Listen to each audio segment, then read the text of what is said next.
gates of hell. There is a 12th night of attacks, 12th round of attacks since the ceasefire broke down. Is that the answer here? No. I mean, he's starting more attacks. He's inviting more attacks in return. He's getting us deeper into a war that he's losing across the board. A war in Iran that's been an utter disaster for everybody except Iran, and maybe also except for China. China's thrilled that we're bogged down in another war in the Middle East. And every time this war escalates, more American lives are on the line. This is not a solution. I want to tap your experience, Marine veteran, 4 tours in Iraq, including serving at the side of General Petraeus during that conflict. Today, the president was in Dover, Delaware, for what he concedes one of the hardest things to do as President of the United States, a dignified transfer ceremony, welcoming home war dead men and women, young men and women mostly, who have volunteered and then given their lives. He flew from there to a rally in Georgia and called this a skirmish. Is this a skirmish? No, it's a war. And he's been calling it for a war from day one. He only started changing his tune on the terminology when he started running into legal trouble with Congress because Congress did not authorize a war. And that's why I have been pushing along with some other veterans to have another war powers vote in Congress. We're hoping it happens tomorrow, to go on record and to say once again that Congress is against this war. We're against this escalation. This is not the way that we secure Iran's nuclear program. This is not the way that we curtail Iran's power. Iran is more empowered than they have ever been. But I want to say something else, John, because you brought up this dignified transfer. After this transfer, Trump put words in the mouths of the troops who had died, saying they didn't want Iran to have a nuclear weapon. Speaking as someone who was sent to war by politicians in Washington, D.C., the idea that politicians, that a president would tell my family what I was thinking when I died is unbelievably offensive. I served with a lot of Marines who disagreed with Bush's war in Iraq. You're speaking to someone who was an outspoken critic of the war in Iraq. And the idea that President Trump would treat these troops as pawns in his political game is just disgusting. You mentioned trying to get a war powers resolution passed again. Republicans also are trying to make sure they have the votes to get the Pentagon more money. Secretary Haggs was up there making the case for billions and billions more yesterday. There were some votes in the House today. My reading of that is that the Republicans so far have that funding on path, and then it goes over to the Senate. Do you have any hope that you can find enough Republicans, either in the House or your allies over on the Senate side, to stop the funding or at least put strings on it? I mean, we're trying really hard. And the interesting thing, John, is if you came into the classified behind-the-scenes meetings that we have on the Armed Services Committee, you'll actually hear a number of Republicans, especially Republican veterans, asking very tough questions of the administration. But then they go out in public and just support the administration's policy. So the lack of political courage in Washington is just unbelievable. We need to confront this administration in a bipartisan way because Americans are dying and there's no path to winning this war. I mean, that's the big problem here. Iran is a serious national security threat. I've seen Iranians kill Americans in Iraq with my own eyes. And yet Iran is more empowered. They literally are strangling the world economy. Oil prices are going up. They're now asking American taxpayers to foot the bill for this losing war when costs are rising for everybody here at home. This is just a disaster across the board. And the idea that doubling down on this disaster is going to make it better, it just doesn't make sense. I want to ask you a question. You put it in my head by what you said earlier about your own service, being someone who was sent to war. By war, the Iraq War became quite unpopular, became a very big deal in both the 2006 and the 2008 elections. We're about 15 weeks away from an election in this country. I want to ask you how you deal with it, because you understand what it's like to be serving overseas in uniform while the politicians back home are debating. And you are against a war now that is very unpopular in the country, but you also understand how some young man or woman wearing the uniform overseas who might support it, might oppose it. I assume that you get a little angry, you get a little nervous sometimes when the politicians back home are debating what you're doing as you risk your life every second. How do you personally handle that? Sticking to what you view as your principles and your opinion, but understanding that somebody wearing the uniform where you were years ago is listening. You know, there's nothing more that we wanted on the ground in Iraq, even those of us in the middle of a war we disagreed with, than for politicians to tell the truth and to ask the tough questions and to ultimately know what they were doing when they asked us to risk our lives. I mean, I fought in a war that shouldn't have happened if people in Washington had asked those tough questions. I mean, John, I'm running for Senate against Senator Markey, who voted for that war, who voted to send thousands and thousands of Americans to die before asking the tough questions about whether we needed to fight that war. So we can have debates in Washington about policy. That's what we're supposed to do. We can have serious debates about whether we should continue this war. But what the troops demand more than anything is for us to actually ask the tough questions, to demand answers from the administration and ultimately get the truth. We need the truth, and we're not getting the truth from Trump or Hegseth with the Iran war. As we come on the air, the war with Iran is expanding to a new front with a second vital waterway now under threat. Iranian-backed Houthi rebels in Yemen claim to have struck 2 Saudi oil tankers in the Red Sea. Saudi Arabia did not immediately comment on the Houthis' claim, and CNN cannot independently verify them. But GPS tracking services do show vessels turning around to avoid passing through this second crucial corridor for global commerce. Tonight is the 12th night in a row that the U.S. has dropped bombs on Iran. And President Trump is making menacing threats about attacking bridges and power plants, infrastructure used by Iranian civilians. But the renewed bombing campaign has left experts skeptical that it will actually drive Iran back to the negotiating table. So then, what will? What is the plan? If that cycle sounds familiar, so will the president's remarks today about the war. A war, remember, that he confidently proclaimed in early March would last just 4 to 6 weeks. This is with this skirmish we have with the Islamic Republic of Iran, and I call it that because, let me tell you, they're getting hit so hard, and they want to make a deal. But I say they're not ready to make a deal, because every time they make a deal, they want to change it and everything. They're not ready. They'll be ready very soon. Define soon, because President Trump has been saying Iran wants to make a deal since March. He has said it dozens of times. Will Iran really be ready to end this war very soon? Polls show Americans are already there. The vast majority don't think the war is worth it. And we witnessed the cost of the war today, the human toll, at Dover Air Force Base. So did President Trump, as he and top government officials witnessed this, the dignified transfer of 4 American service members killed in action in the Middle East over the weekend. They are indeed great heroes, actually. They said, and all of them said very strongly, we cannot let Iran have a nuclear weapon. They won't have a nuclear weapon. So we're going to honor them. And one of the hardest things to do, for me, it's one of the hardest things to do as a president. But has to be done. As we go to honor these soldiers, do you have an update on the investigation as to how they were killed in Jordan? No, they're doing that. That'll be released. There was a report you know what? that it was Iran targeting barracks. I don't know. Well, they're going to pay a big price. They're being decimated. Well, the war in Iran is showing no signs of slowing down tonight. Central Command says the United States just completed its 12th consecutive round of strikes against Iran to further degrade Iran's ability to attack commercial ships. It comes as President Trump issued a stark warning. Quote, from this point forward, anytime the Islamic Republic of Iran shoots at a ship in the Strait of Hormuz, the United States will bomb and destroy one bridge or power plant, including those located next to or in the capital city of Tehran.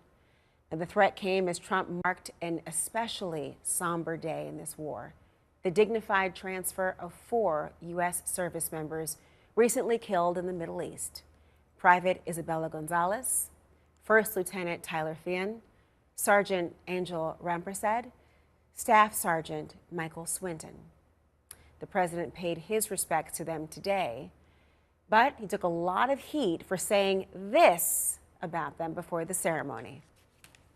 They are indeed great heroes, actually. They said, and all of them said very strongly, we cannot let Iran have a nuclear weapon. They won't have a nuclear weapon. So we're going to honor them. And one of the hardest things to do, for me, it's one of the hardest things to do as a president. But has to be done. U.S. Central Command says that the military has completed a 12th straight night of strikes on Iran as Donald Trump and Iranian leaders continue to trade threats. The U.S. president is now vowing to destroy Iranian bridges and power plants every time Iran strikes a ship in the Strait of Hormuz. Tehran responded that any such U.S. attacks would be met with a powerful and decisive response. President Trump attended a dignified transfer on Wednesday for 4 U.S. service members killed in the Middle East. At an event in Georgia earlier, the president claimed that, quote, Americans aren't against the war, even though the latest polling suggests otherwise. This skirmish we have going on, I call it a skirmish. This is with this skirmish we have with the Islamic Republic of Iran, and I call it that because let me tell you, they're getting hit so hard, and they want to make a deal. But I say they're not ready to make a deal. Because every time they make a deal, they want to change it and everything. They're not ready. They'll be ready very soon. We're getting our first satellite images from NASA that appear to show a Saudi-flagged oil tanker on fire in the Red Sea. Yemen's Iran-backed Houthi rebels say they hit 2 tankers earlier, claiming that they violated their blockade.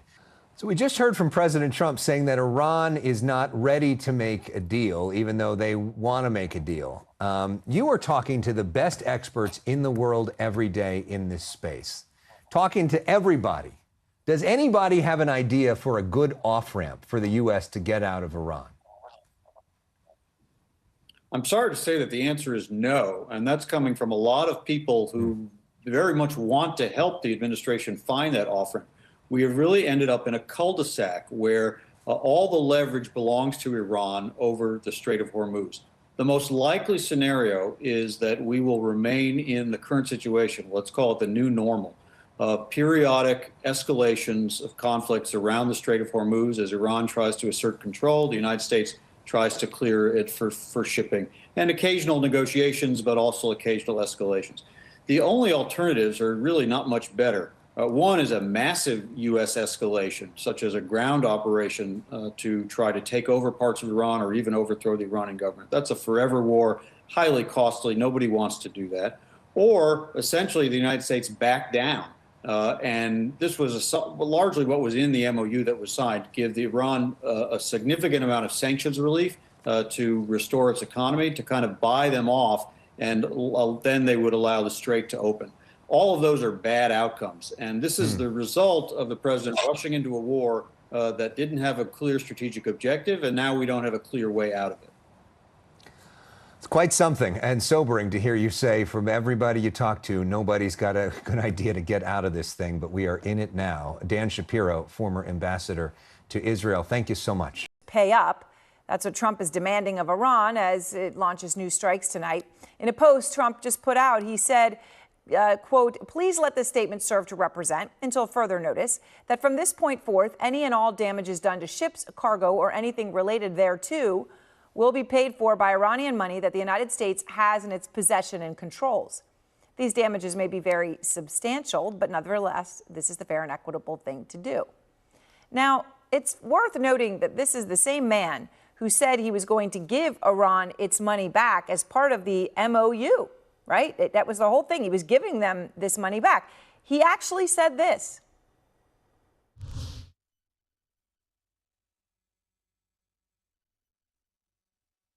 It's not our money, it's their money. And we froze it. At a certain point in time. It's not our money, it's their money. Those are his words. Now, Trump's claim about where the money is going to come comes after he has just leveled another massive threat, telling Axios, quote, I am considering a massive attack, bigger than ever before. I am close to making a decision. We're all set for it.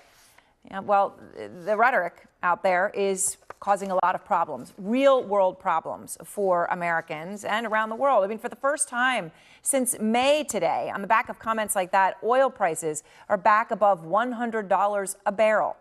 And relief, even if Trump ends the war soon, as he said he's going to do for almost 5 months, well, it's not going down anytime soon, even though he's promised it will. When this is over, oil is going to drop like a rock. When this war is over, oil is going to drop. When the war is over, gas will fall down at levels that you've never seen before. The gas will go down. As soon as the war's over, it'll drop like a rock. Well, here's the thing. You got to look at what the markets are telling you right now. If you look at Brent oil futures, okay, which is you're looking out, traders trade on this a long time in the future. Okay, we're going out here to April 2032. You can see before we get back below $70 a barrel, which is where prices were before the war. And they're obviously expecting the war to end really soon. Okay, that's why you see the drop there. But it doesn't go back to where it was for years. And it's not just the oil market sounding an alarm. The 10-year U.S. Treasury yield, which is really what is used as the benchmark for credit card debt, student loans, mortgages, all of those interest rates are linked to that. It's up to 4.7%. That is the highest level since Trump was inaugurated.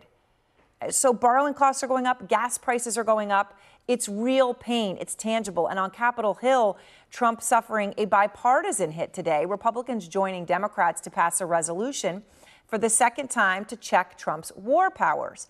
Now, it's essentially symbolic, but the fact that they're willing to put votes on the line is a public rejection of Trump's war.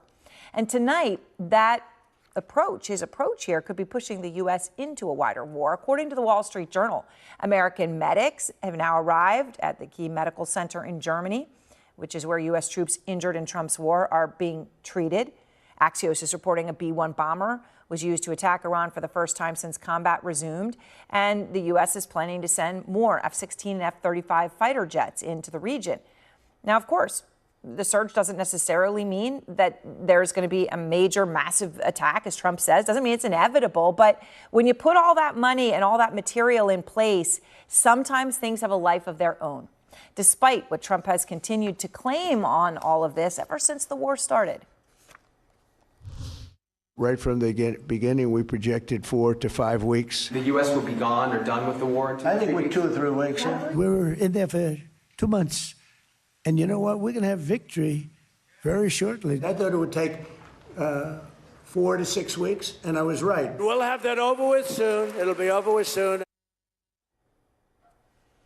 It's 5 months and counting. Kristen Holmes is out front live outside the White House. And Kristen, all of this together, when you see what's happening, if you look at data point after data point, right, putting planes in place and medics, and then Trump's rhetoric saying possibly the most massive strike since the war began. What are you hearing about where his head is tonight, and frankly, how quickly he keeps changing his mind?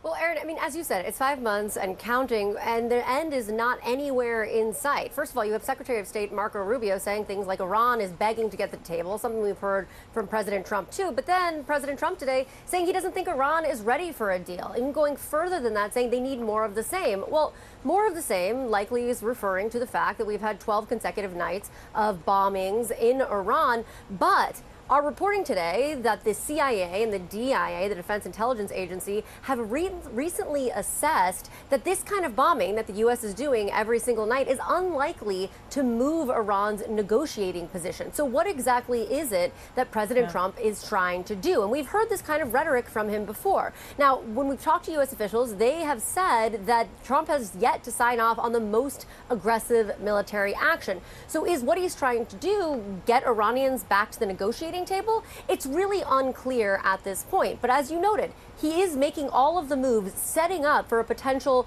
escalation in military operation. But what does that do for this war in Iran? What does that do for the American people? I can tell you from every conversation that I have with the White House, with White House officials, U.S. officials, anyone close to President Trump, they do not want to be talking about this war. They do not want to be engaging in this war. They would take a ceasefire now if they could just get a ceasefire, hope for the prices to kind of level or at least go down a little bit, and then they could move on to talking about things like the economy. That's obviously not going to happen if President Trump escalates this. So is he willing to escalate this and potentially even put boots on the ground?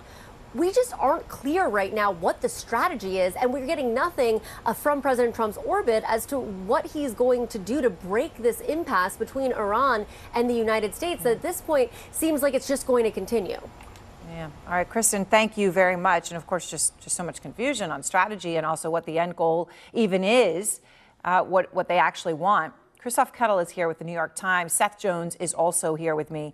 And I know both of you have so much new information. So Seth, can I just start with you? I know you've been speaking to senior U.S. officials.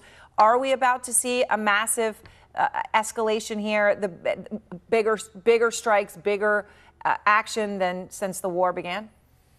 Well, Aaron, only one person knows the answer to that, and that is President Trump right now. I will tell you what the military has given him is options. They've given him options if he wants to open up the strait. This will be risky. They've given him air options. They've given him air plus naval options, so to put in naval vessels, including potentially destroyers through the strait to bring in tankers and others, and then air plus naval plus ground options. So the president does have options if he wants to forcibly open up the strait. The Iran war gets a second front. The president says he's weighing a massive new attack as U.S. intelligence assesses the current bombing campaign is unlikely to get Iran to give in. John King here, in for Anderson. There's all that tonight, and for the 13th straight evening, more U.S. airstrikes. No sign yet they differ greatly from the first 12, but earlier today, the president telling Axios, quote, "I am considering a massive attack, bigger than ever before. I'm close to making a decision. We are all set for it." The president also claimed that Tehran wants to negotiate, but in his words, quote, "They haven't received enough pain yet." Here's how he put it a short time later. We're doing very well against the Islamic Republic of Iran. We're doing extremely well. They would like to do something, but I say they're not ready yet. They need more of the same. They're not ready yet. Clearly, though, the president's remarks to Axios suggest that more of the same, as he put it, has not been enough, and brand new CNN reporting certainly backs that up. Two sources familiar with the matter telling us both the CIA and the Defense Intelligence Agency have recently assessed that the current bombing campaign is unlikely to force Iran and its leadership to shift its negotiating position. That said, the talk is certainly getting tougher. Here's Secretary of State Rubio. Do you rule out striking civilian? I think I saw, guys, I saw Arachi, their foreign minister, who the other day say or something about their policies, an eye for an eye. The president's policy is a head for an eye.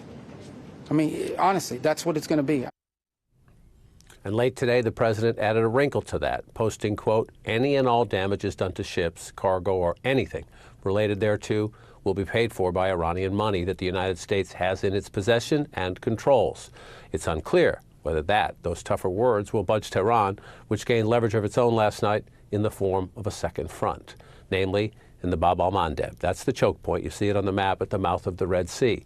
You see traffic flowing through it now, but last night, Iranian-backed Houthi fighters hit 2 Saudi oil tankers attempting passage, and that in turn, predictable I guess, sent oil prices surging back above the $100 a barrel mark. Gas prices rising as well today. You see it there hitting $4.09 a gallon, up 15 cents from just a week ago. And on Capitol Hill, a House and a Senate split on whether to try to limit the war. House Democrats, joined by 4 Republicans, passed a non-binding war powers resolution. Senate Republicans, joined by Democrat John Fetterman, blocked similar legislation. We begin tonight with our CNN senior White House correspondent, Kristen Holmes. Kristen, I want to start. There's been a revision at the Pentagon, the website, about the fatalities. Can you explain that? Well, we're still learning more details here. So on Wednesday, the Pentagon had reported these casualties on the website and said what we have been reporting and know to be true, that there were 18 American service members who have been killed since the start of the war. But by Thursday, the Department of Defense had changed that number to 14, so from 18 to 14. Now, according to the New York Times, one of the reasons behind the change was because the administration was not looking at these 4 service members as being part of the conflict. Again, this is from the New York Times reporting, because their deaths occurred after President Trump had announced this ceasefire. But on the other side, we have heard, and again, this has also only been a response to the New York Times. We have reached out on our own, but have not heard from the acting press secretary, who attributed the change instead to temporary data disruptions on the website and suggested that they would be quickly fixed. Now, of course, we're going to monitor to see how quickly they are fixed. And John, I do want to note here, we have been keeping our own tally, and 18 is the number that we have been citing regularly since this last weekend after the passing of those 4 additional service members. So it is unclear why this change happened, but of course we are trying to get to the bottom of it. Well, let's get to the president's strategy here. Number one, tougher words, a massive strike. We have the will to do it. We have the material to do it. And then the tough words from the president talking about if there's any damage to ships or cargoes paid for out of the Iranian funds that the United States has in escrow.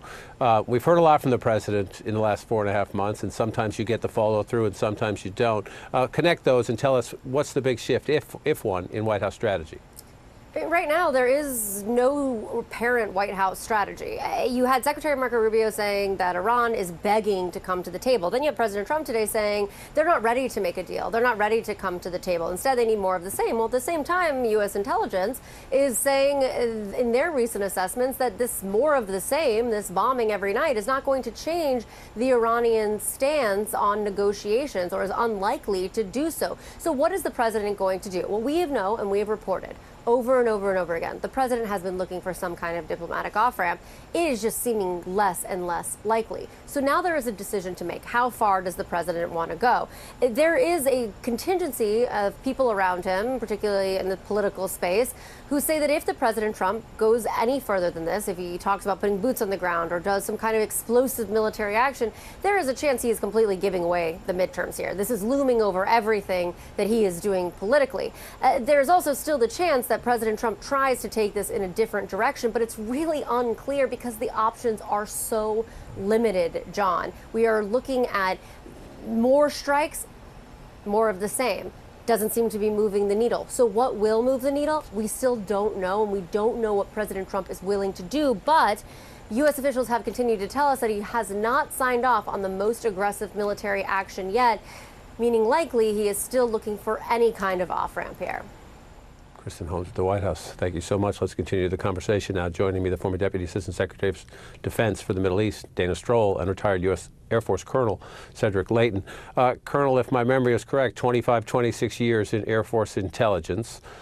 When the DIA and the Defense Department says the current bombing campaign is unlikely to bring the Iranians to the table in a way that is conducive to a deal, and you have the president saying he's ready to up the ante here, what happens next?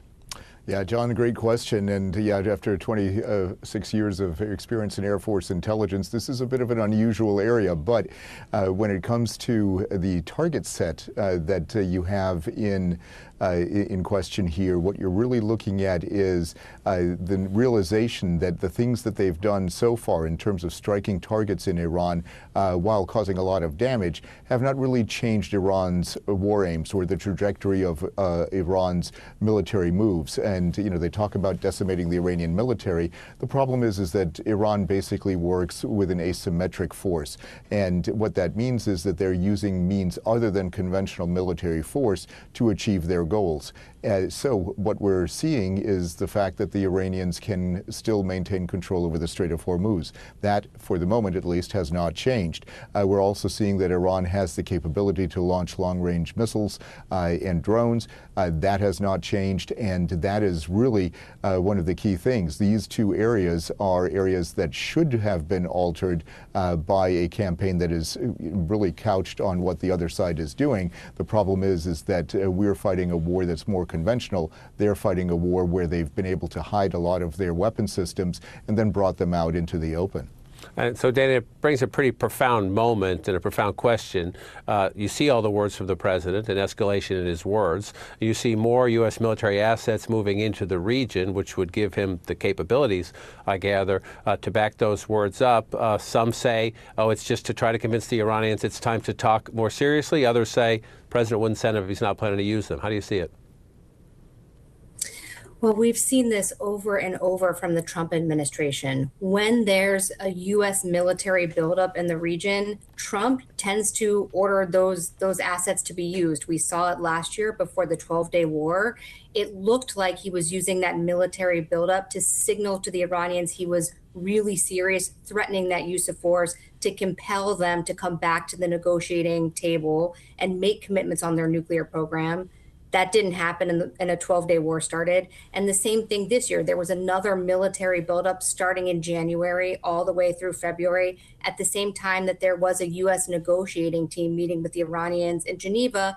And before those negotiations played out, the war started. The U.S. started striking Iran together with Israel. So number one, I think the Iranians look at this buildup, and at this point, it's reasonable to expect that once Trump builds up, he's boxed himself in and he's most likely going to escalate. And the challenge here is that we have no articulation from the Trump administration as to what those escalated strikes or that escalated strategy is actually going to deliver in terms of achievable objectives. Is this about opening the Strait of Hormuz? Is it about getting Iranian commitments on the nuclear program? We haven't heard that articulation, and so this looks like a means without an end. And Colonel, as this plays out, you have a second front, at least at the moment. We saw it yesterday, the Houthis getting involved in attacking tankers in the Red Sea. The theater has been Iran and the areas in the Straits of Hormuz. From a capability standpoint, does the U.S. get spread too thin here? Does the United States need additional assets in any particular way if that stays a persistent two-front effort? Yeah, John, it depends on exactly what the goals are when it comes to Yemen and the Houthis and the opening the Bab el-Mandeb Strait there. So the question then is, if the idea is to go in and decimate the Houthis, we would need more forces to do that. If it is just to keep things open on a more or less temporary basis, we could probably do it with the forces that are already in the Middle East, but it would be a precarious move because things can change very quickly, and the Houthis could probably come in and close the Bab el-Mandeb again if they wanted to. News is the New York Times is reporting that Iran rejected a ceasefire proposal from President Trump. According to the Times, it was the Iraqi prime minister who personally carried the offer directly to the Iranians in Tehran. It comes as U.S. forces are bombarding Iranian targets for a 13th straight night, and once again runs counter to the president's description of the war. We're doing very well against the Islamic Republic of Iran. We're doing extremely well. They would like to do something, but I say they're not ready yet. They need more of the same. More of the same, which is not the same thing he's been saying repeatedly for months now. We've won. Let me tell you, we've won. I mean, I view it as very close to over. We are likewise winning big in Iran. We have many ways we can win, but we've already won militarily.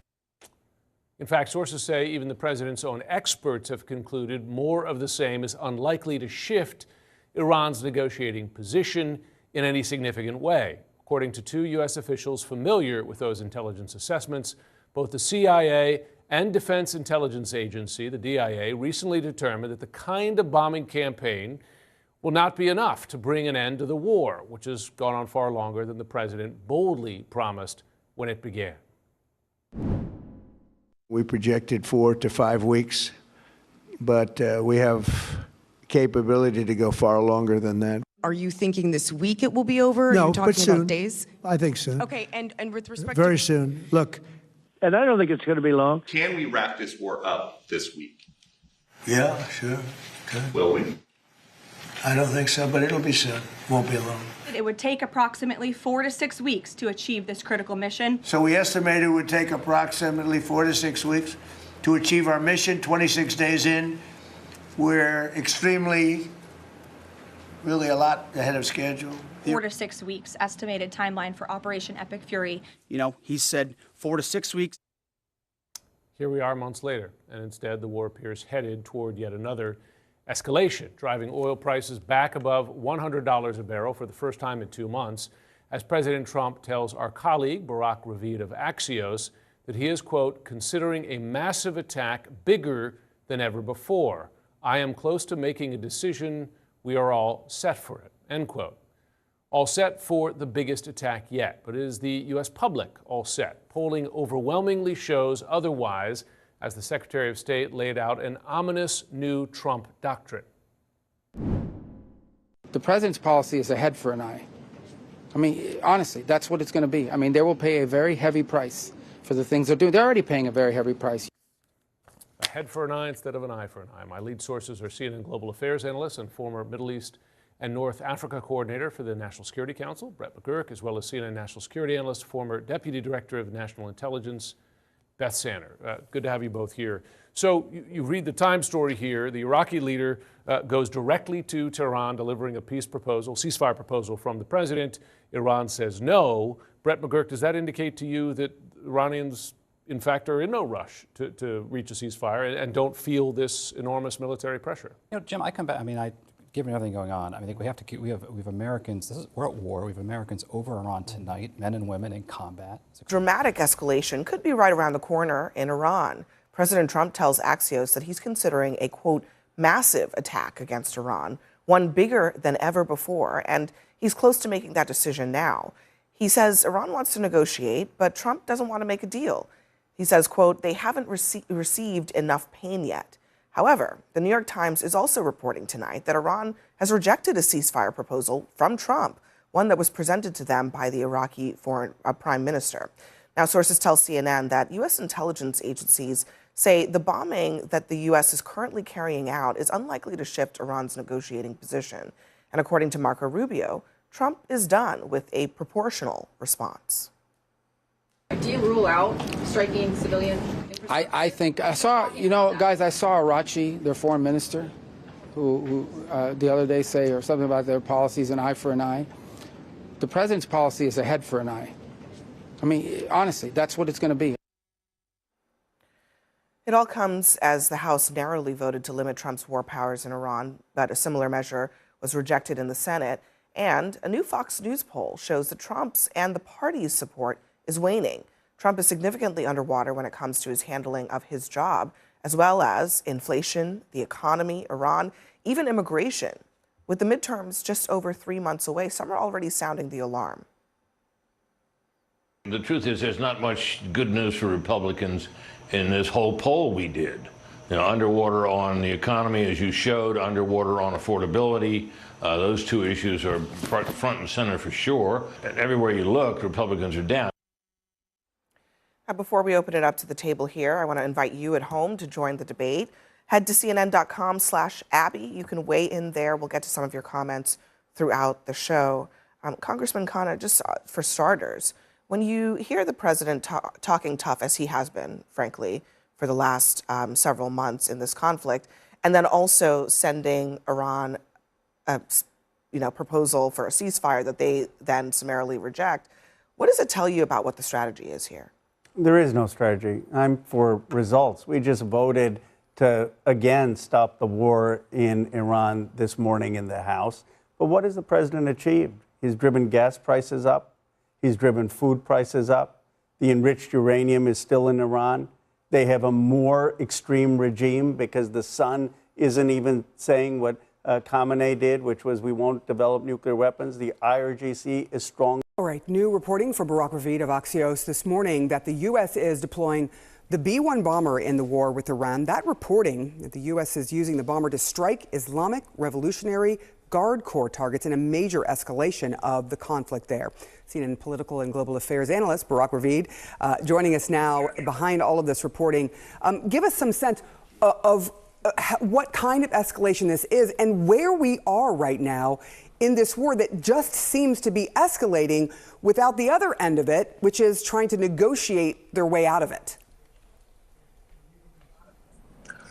Well, first, I think when it comes to the B-1 bomber mission, I think what we see here is that the U.S. military is deploying more and more assets to the region in an effort to increase the strikes on Iran, to get it to concede to the U.S. demands, both in the Strait of Hormuz, which is right now the #1 priority, but also going forward towards a nuclear deal. I think the main question that should be asked is, on the one hand, the B-1 bomber can drop tons and tons of munitions on Iranian targets, more than maybe any other aircraft in the U.S. arsenal. But at least at the moment, it is still unclear how effective it is on the final goal of reopening the strait.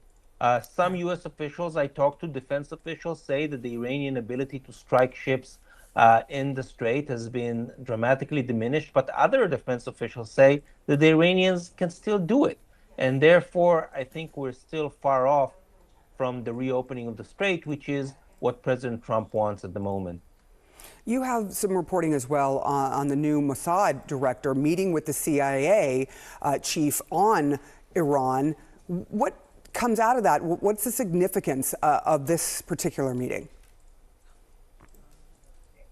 I think the significance is that CIA Director John Ratcliffe was one of the more, let's say, skeptical members of Trump's inner circle. And I think that the Israelis at the moment see him, together with maybe Secretary of State Rubio, as the person who is more open to hear their point of view inside the administration. And I think that while, those interactions between director of Mossad and director of CIA are, relatively normal, that there's a very tight cooperation between the two intelligence agencies, I think that the timing 2 weeks ago, before the current escalation, but when the U.S. was about to start nuclear negotiations with Iran, I think that was the context of this visit, to try and make sure that the U.S. hears what Israel has to say before such negotiations start. And I think that that's why the new director of Mossad also met White House officials that are involved in the negotiations, in the nuclear negotiation with Iran. Since then, the situation's dramatically changed.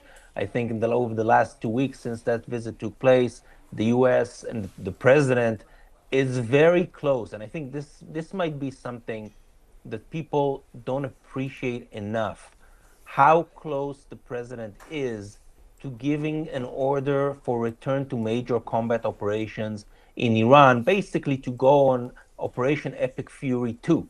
I think people are not aware how close we are to such a thing. It could happen within days, because on the other hand, at least for now, and I hear it from the mediators, the Iranians still have not come back with a positive answer to the proposal they got from the Qatari mediators regarding the Strait of Hormuz. And I don't know how long President Trump is going to wait for that answer. And if it's not going to come in the next few days, I think it is highly likely that the president will order a return to major combat operations in Iran. America's top diplomat has a blunt warning to Iran today about President Donald Trump's latest threats in the war. Secretary of State Marco Rubio speaking a short time ago on the sidelines of the ASEAN summit in the Philippines. Take a listen. I think I saw Arachi, their foreign minister, who the other day say or something about their policies, an eye for an eye. The president's policy is a head for an eye. I mean, honestly, that's what it's going to be. I mean, they will pay a very heavy price for the things they're doing. They're already paying a very heavy price. Rubio's comments come after his Iranian counterpart recently described his country's defense doctrine as an eye for an eye. On Wednesday, President Trump posted on social media that the U.S. would bomb and destroy one bridge or power plant anytime Iran targets a ship in the Strait of Hormuz. This is all coming as the U.S. hits Iran for a 13th straight night, with Iran firing back at regional neighbors, including Jordan. Nick Robertson is following developments for us from Jerusalem. Nick, good to see you. I mean, these are just escalatory comments, the rhetoric just upping the ante in terms of the probabilities of what could come next. And then you're hearing about Axios reporting around a B-1 bomber that will be deployed by the United States. There's a lot that's going on. Please unpack this for us. Yeah, look, let's unpack this head for an eye and eye for an eye. These statements, Marco Rubio saying President Trump's doctrine is a head for an eye, and the foreign minister of Iran saying it's an eye for an eye. And that, as you say, came out of the statements of President Trump saying that if any ship was hit, he'd hit a bridge. The Iranians said that they would hit a bridge inside the Gulf countries. now we've had a very, very real world example of an eye for an eye in the past hour or so. Overnight, one of the US strikes hit an Iraqi-Iran border crossing right in the southwestern corner of Iran on the Iranian side, killing 2 people. Well, what has just happened in the past hour or so, less than 20 miles or so away from where that happened, an Iranian drone has been flown into an Iraqi-Kuwaiti border post, according to the Kuwaiti Defense Ministry. And that border, that Iraq-Kuwait border, very close to where the US strike was, is now closed, or has certainly been closed because of this drone strike. So an eye for an eye doctrine isn't just rhetoric here right now. We're literally seeing it play out. How much further either side chooses to take this, how President Trump may want to respond for this attack, Iranian attack, on a border post there in Kuwait, an ally that houses many US troops, remains to be seen. But the doctrine, according to Secretary of State Marco Rubio, ahead for an eye. So it's an escalation doctrine, and that's where we're at. We seem to be in escalation territory, and that seems to play into the reports we don't have confirmed yet that the US using B-1 bombers as well, which is an escalation in its bombing capacity. These aircraft can carry 2 dozen 2,000-pound bombs or a dozen cruise missiles. They're very capable and they're very lethal. Yeah, indeed. Look, President Trump, interestingly, has placed a new condition, and this is a story that we were covering yesterday, on this nuclear agreement with Saudi Arabia a day after formally approving it, saying that the country now must join the Abraham Accords. We know President Trump is very transactional. You know, everyone was surprised around allowing Saudi Arabia to have civilian nuclear enrichment on its soil without the International Atomic Energy Agency essentially having oversight. Are you surprised when you see this as being a caveat? In a way, no. I mean, I think from the Israeli perspective, and there was a feeling here that allowing Saudi Arabia to enrich its own uranium and not have an international sort of inspection regime, have one brokered bilaterally with the United States, which the United States, and we heard this from Secretary of State Marco Rubio today, would be a strong and robust oversight, and better that the US had that oversight than, let's say, it was Saudi Arabia was buying these civilian nuclear power plants from, let's say, Russia or China, that was a safer way to go. But here in Israel, the belief was this was a dangerous path, and I think the view was as well, certainly within the government circles, that the President Trump's position could be changed, that he has really created what I would interpret at the moment as an impossible hurdle for the Crown Prince of Saudi Arabia, Mohammed bin Salman, to accept. He's been very, very clear since Israel's response to Hamas's attack in 2023, the Gaza war, more than 70,000 Palestinians killed, 1,200 Israelis killed, 250 taken hostage at the beginning, but more than 70,000 Palestinians killed.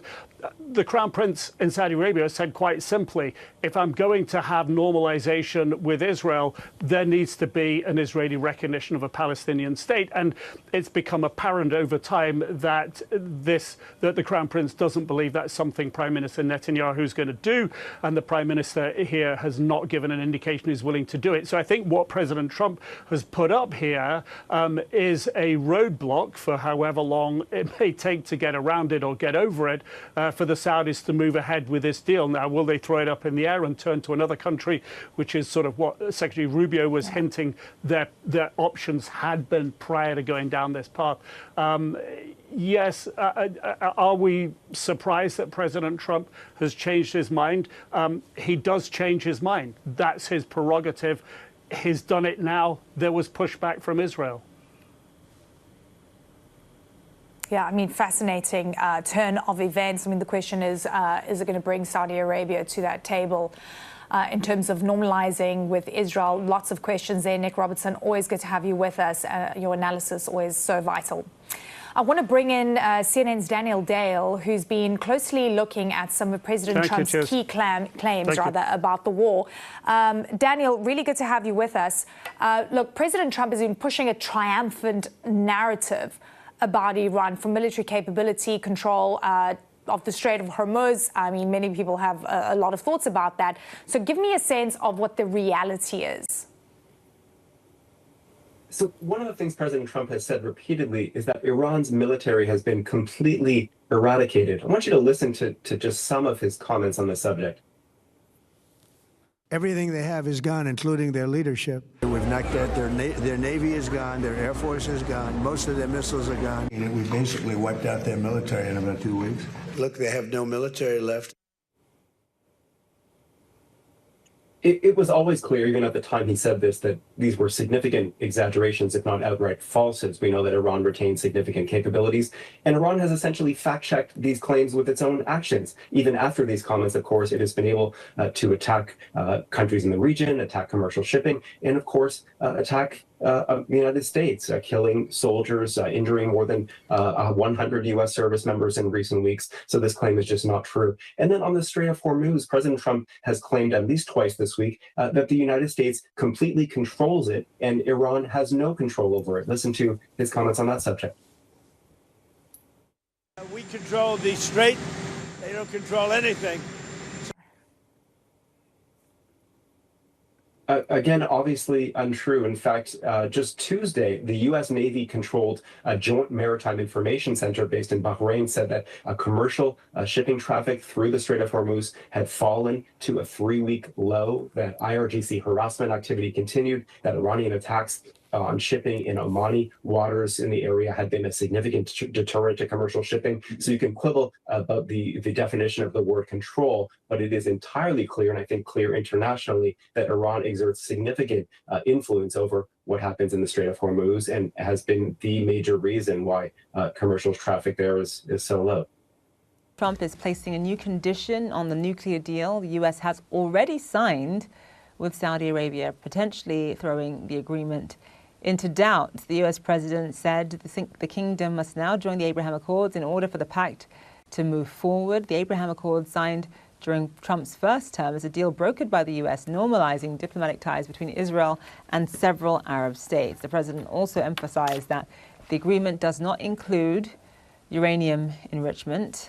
Last hour, the White House press secretary had this to say when asked about one of the major challenges of getting Riyadh on board. In the past, the Saudi government has said they will not consider entering into the Abraham Accords unless and until there's a Palestinian state. What makes you think that they're going to change their minds on their position regarding that? Again, I won't get ahead of the president's conversations, but this is something that he feels very strongly about and has spoken about it in the past and will continue to uphold. CNN's Kevin Liptak joins us live now from the White House. So I think what's interesting here is that Caroline Leavitt really downplayed the idea that the Saudis would be blindsided by this, that this shouldn't be a surprise because the president has talked about the importance of the Abraham Accords before. And yes, obviously we have heard the president talk about the importance of the Abraham Accords, but have we really heard the president tie the Abraham Accords to this? Because that seemed to be what she was suggesting. Kevin. No, and when we saw the Energy Secretary Chris Wright signing this deal less than 24 hours ago, we also heard nothing about this new condition that the president is putting on the deal. Now, the idea of linking them together isn't necessarily new. It's something that the Biden administration attempted as well, trying to get Saudi Arabia to normalize relations with Israel as part of this broader pact that would also include a civilian nuclear arrangement with the United States. But that completely fell apart after the October 7th terrorist attacks by Hamas in Israel. And when the Trump administration restarted these discussions about the nuclear arrangement, they was completely divorced from the idea of normalization with Israel, in part because it doesn't seem as if Israel is ready to meet the conditions that the Crown Prince Mohammed bin Salman has put on that. You know, he has said very plainly that Saudi Arabia will not normalize those relations unless they see a viable pathway to Palestinian statehood. The Prime Minister Benjamin Netanyahu has really taken that off the table at the moment because he says it is untenable with Israeli security. And so I think if you were the Saudis and you had this deal in place, you signed it, you put out statements sort of proclaiming it as a new way to bring the U.S. and Saudi Arabia closer, this will have surprised you, even though the president, yes, talks about the idea of Saudi Arabia joining the Abraham Accords over and over. And Caroline Levitt, I think when she was pressed about why this wasn't a stipulation that was made public as the deal was being signed, really didn't have much of an answer. She suggested that the president had not spoken to Mohammed bin Salman about this arrangement since he made it public a few hours ago. She also suggested that he hadn't spoken to Prime Minister Netanyahu about it either, which I do think leads to the question of who exactly got in the president's ear to convince him to attach this to the nuclear arrangement. The other stipulation that he made this morning, which also came as something of a surprise, was that there would, quote, be no enrichment of material. He's talking about enriching uranium for civilian purposes. We haven't seen the actual text of the deal, but when we were speaking to officials yesterday, they did say that it included this multi-year study period to determine whether it was viable for Saudi Arabia to enrich its own uranium. And so he's throwing into this arrangement all these new conditions that were not made public yesterday. And I think that will lead to some questions about what the pathway forward is here. You know, this arrangement was really considered something of a triumph for Saudi Arabia and for the Crown Prince, who have been seeking something like this for such a long time, you know, years and years and years, even going back before the Biden administration. And now the president appears to be putting roadblocks and hurdles in place that in a lot of ways will be very difficult to overcome. All right, Kevin Liptak, thank you for that. CNN's Nick Robertson is live with us from Jerusalem. So, Nick, obviously the Israelis were certainly concerned yesterday when this 30-year nuclear deal was announced between the U.S. and Saudi Arabia. What's been the reaction among Israeli officials to this new precondition that President Trump has added? It feels like a very positive reaction. And yesterday there was no official response to the stated terms, loose oversight and Saudi having its own enrichment. There was nothing coming from the Prime Minister's office, nobody from within the government. There were various people, former defense minister, former general, others in think tanks saying very clearly that this was dangerous, that it would lead to proliferation, a potential nuclear arms race in the region. There was a high level of dissatisfaction. But very quickly after this announcement came out from President Trump on Truth Social, we heard from the Prime Minister's office saying quite simply that the United States and Israel working together against Iran and Israel against its proxies have helped widen the circle of peace in the region. And the Prime Minister's office quoted President Trump saying that if Saudi Arabia was to join the Abraham Accords, that would be historic. It really does fly in the face of the logic of getting the deal done. I think, look, just take an even bigger step back from this, because I think we have to at this moment, because it's such an abrupt about face. It's such an immediate curtailing for all the reasons Kevin Saudi getting this civil nuclear program with the United States. It brings that to an abrupt screeching halt. It really just builds up that question that's brewing here in the region at the moment. What is President Trump doing? What are his tactics to win again with Iran? The oil price of oil now over $100 a barrel, or at least it has been earlier today. What is his tactic? Does he know what he's doing? So something that comes as such a surprise as this is only going to feed into that assessment. What is the president doing? Who's giving him the advice? The region is in a mess. How are we going to help him and the United States get out of it? Because this region, Saudi, all the others, do not want a continuing war that stops their products getting to international markets.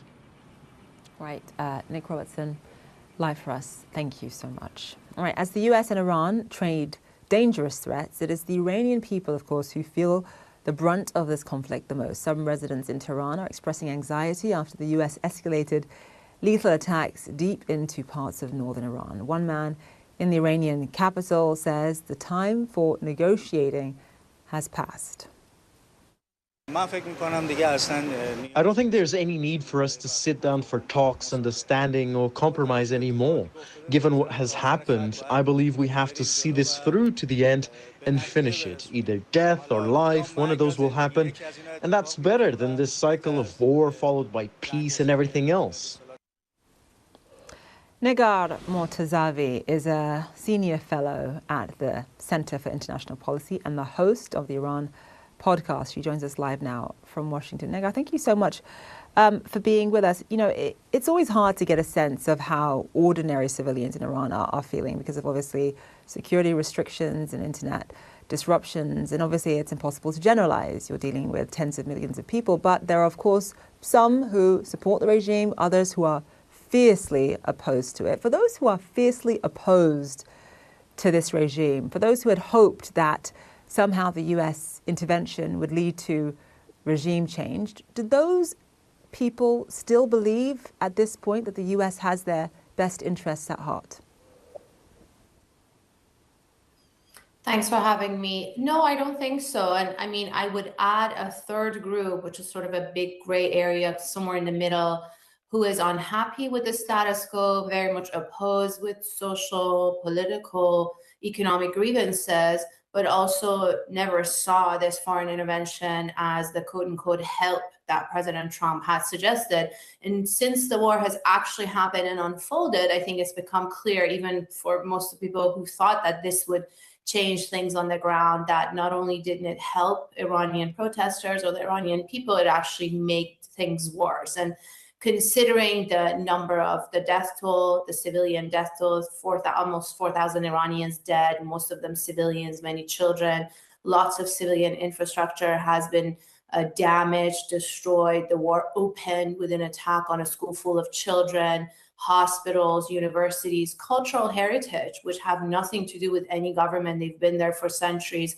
And also the US president tweeting or truth socialing multiple times that he wants to wipe out a civilization or destroy a civilization. That has nothing to do with the government. It's very much, you know, portraying the war as a war on Iran and Iranians. And I think that's what most people understand, regardless of where they stand politically vis-a-vis their own government. You know, I'm so glad you brought up this sort of third category, this idea that there are people who might be opposed to the Iranian regime, but were skeptical as to whether or not the United States would really be there for them in the way that they had promised. And I think it's important to note that in the past 5 years, you know, for the Iranian people who are opposed to this regime, you've seen, you know, moments of hope, oscillating between moments of hope and then deep, deep disappointment. We all remember in 2022, the Mahsa Amini protests. A lot of people were saying at that time that that represented the most sort of serious threat to the Iranian regime that we've seen in many years. And then the crackdown afterwards by security forces was so severe that, of course, you know, hopes were extinguished very quickly. We also saw the economic protests several months ago, the US intervention with the killing of the Ayatollah, the latest ceasefire, which only lasted a few days. You're sort of seeing this oscillation for the Iranian people who are opposed to the regime. Lots of hope and then a lot of despair. So if all the sort of events that I've listed just now, the various protests, whether it's Mahsa Amini, economic protests, the US intervention, the US killing the Ayatollah, none of that has worked to bring about change, then what will? Well, you know, that's the $1 million question, right? It's very difficult, but I think what serious activists and change makers inside the country keep saying is that change has to happen by Iranians inside Iran and the way they want it. Now, there may be disagreements or differences of opinion, but bombing schools full of children, universities and hospitals, homes, as we can just see on the screen. This is a home. This is not a government building. that's just not going to bring change. It's not going to bring better governance or transparency or democracy. It's not going to remove repression in the country. In fact, you can argue that the war and this sort of security environment has made political dissent even more difficult. It's closed the space for any form of opposition or dissent. Do we see any protests on the street? No. Part of the reason is because of this external foreign threat that has made things much worse. And, most Iranians look to their neighbors, to Afghanistan, to Iraq, to these places where the U.S. has used hard power, immense hard power, and even to the point of regime change to supposedly bring a better future, better governance, democracy, nation building, even in the case of Afghanistan, women's rights. And none of that happened. You can argue matters have become even worse. And I think that's also reflected in the opinion of Americans. The American public, majority polls show, are opposed to these kind of endless, pointless wars in the Middle East because they don't bring the promises either from a U.S. national security perspective, destroying the nuclear program, changing the regime, or from an Iranian perspective, helping the Iranian people, making things better for them. None of that happens. It's just U.S. blood and treasure that's wasted, lots of Iranian lives, as you pointed, civilian infrastructure that's going to take years to rebuild and reconstruct. I want you to sort of lay out for us what life is like in Iran for ordinary people right now, given the war. I think all of us will agree that the sort of fallout from this war between the United States and Iran is certainly lopsided. Here in the United States, it's felt through, obviously, yes, the death of 18 American servicemen and women, which is obviously very tragic for this country. But also, it's largely felt through the effects of higher gas prices, which is a major political issue. And of course, for people who are living below the poverty line, who are living below a certain income threshold, the price of gas affects your daily lives in multiple ways. But the effects in Iran, you're talking about death, destruction, injury, people having to bury family members. Obviously, there was that horrible attack on that elementary school in the early days of the war. Obviously, there is a massive difference between how both countries are experiencing the effects of this war inside their countries. Just talk to us about how ordinary civilians in Iran are experiencing this. Absolutely. So as you laid out, the war is waged over there. So it's not felt as closely here in the U.S., although, yes, the death of, every death is tragic. The death of service members, and then also it's reflected in gas prices. In Iran, it's reflected in every aspect of daily life. First of all, security, from the viewpoint of a civilian, no matter where you live in the country, because areas across the country have been hit. You don't know if you're the next target, if your home is the next target or the next collateral next to a target, if your child's school is going to be the next target, the hospital, the university, the road that you're about to go on. So it's seen from the viewpoint of civilians, very, very arbitrary. And, 4,000 people have been killed. And so that's evidence and lots of destruction. And we're just seeing more images coming up because there was also an internet blackout in the country. So we haven't seen enough images in real time of the destruction in Iran. Now we're getting to see them. And then also inflation, of course, it's reflected in the Iranian economy across the board. It's not just gas prices like here in the US, it's the price of everything, everyday goods. Although the country is running, it's interesting how the government has been able to maintain some form of, public service has been ongoing, and there hasn't been, let's say, shortages of any basic goods reported, but still inflation and that increase in price is something that civilians talk about a lot. And then, of course, this idea of your safety and security, which is first and foremost when you hear the bombs, when you hear the jets flying, and when you don't know which city, which neighborhood is going to be next. It's very, very horrific. And of course, people who have lost loved ones are still grieving for them. When all is said and done and this war is over, and of course we all hope it will be soon, what will be the consequence for the Iranian people? I think that there are some who fear that the Iranian regime would have learnt the wrong lesson and perhaps crack down on the Iranian people even more. Obviously in this kind of environment, you're not going to see protests, and perhaps with the Iranian people, there is, political scientists refer to revolutionary fatigue, when you've tried and tried again so many times to perhaps, through protests or through political activism, to try to sort of steer things democratically in a different direction, and your efforts don't amount to much. Just explain to us whether there is that fear that the security forces in Iran will crack down even more on the Iranian people after this war is said and done than they did prior to this war. Right. I mean, certainly right now, like I said, there's a securitized environment, very little room for dissent, for any form of overt political dissent. After the war is done, we don't know when that is because it keeps, starting, stopping.